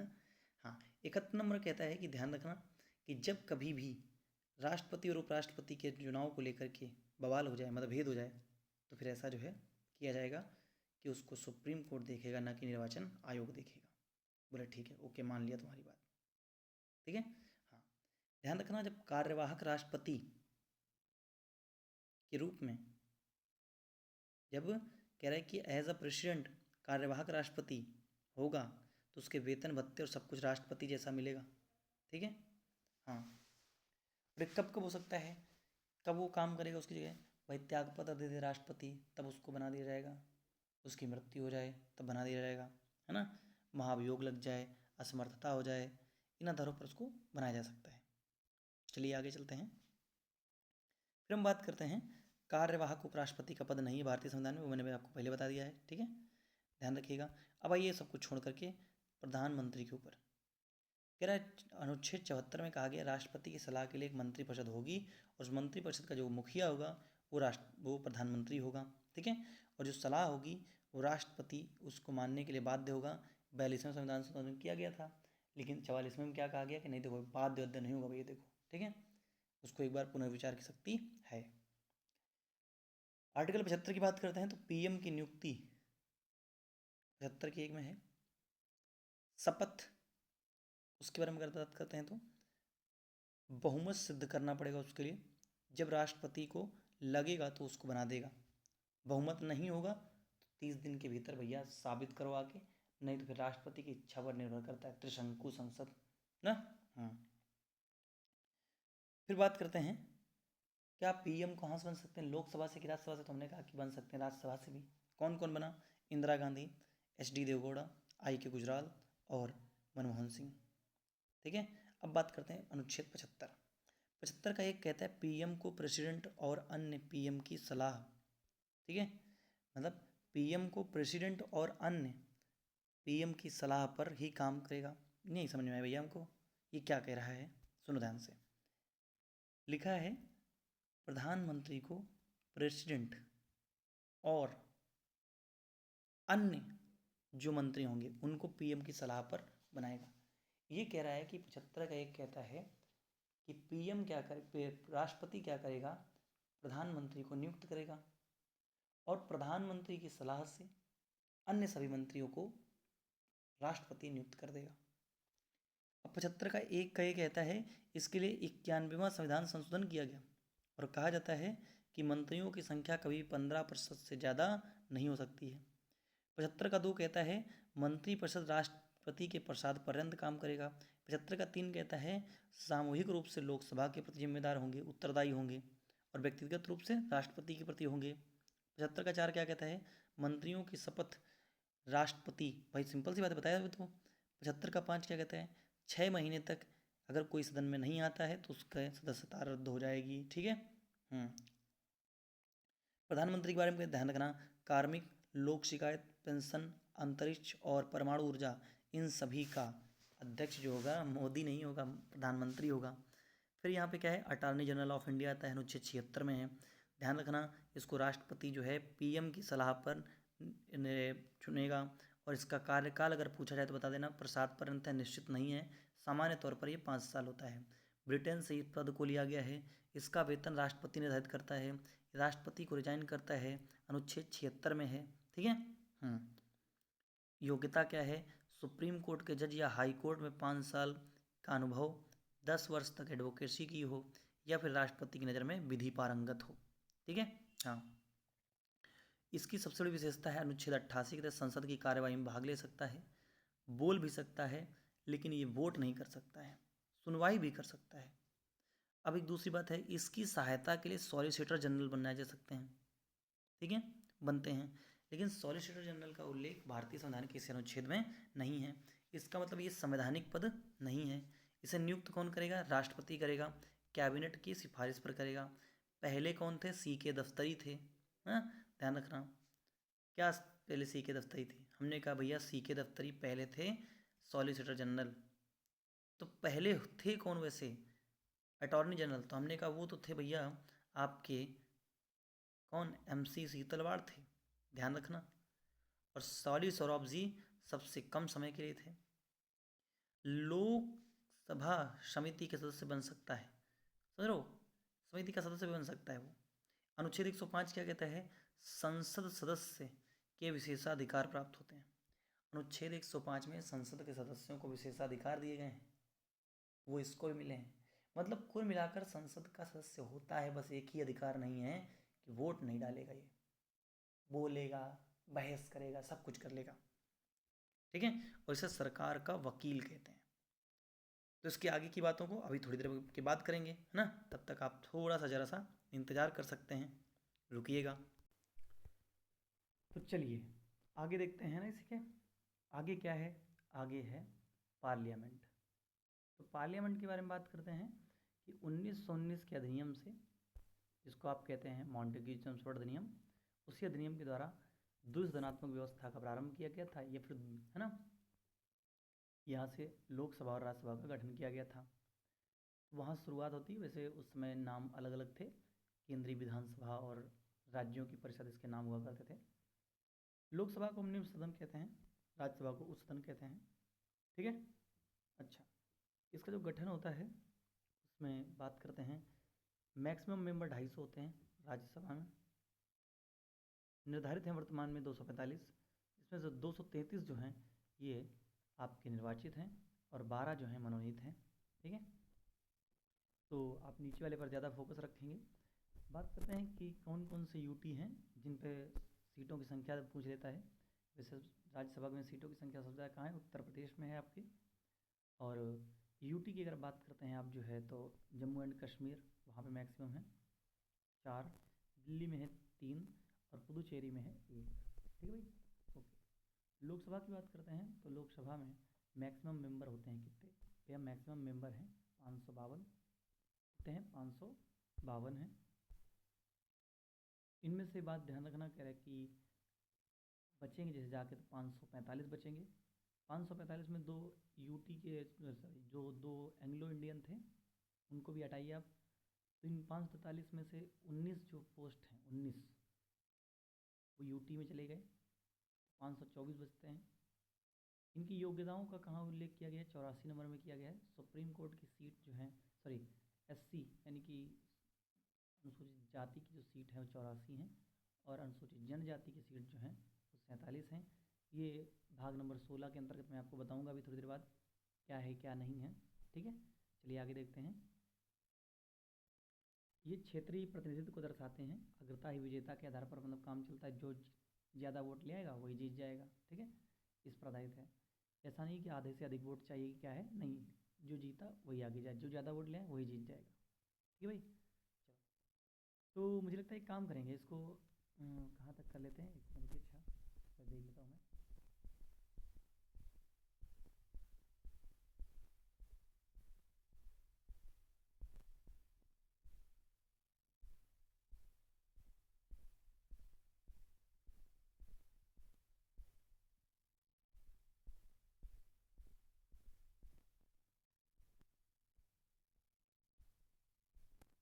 चलिए इसके आगे का एक वीडियो और करेंगे, ठीक है, तब तक आप इसको पूरा कंप्लीट कर लेंगे।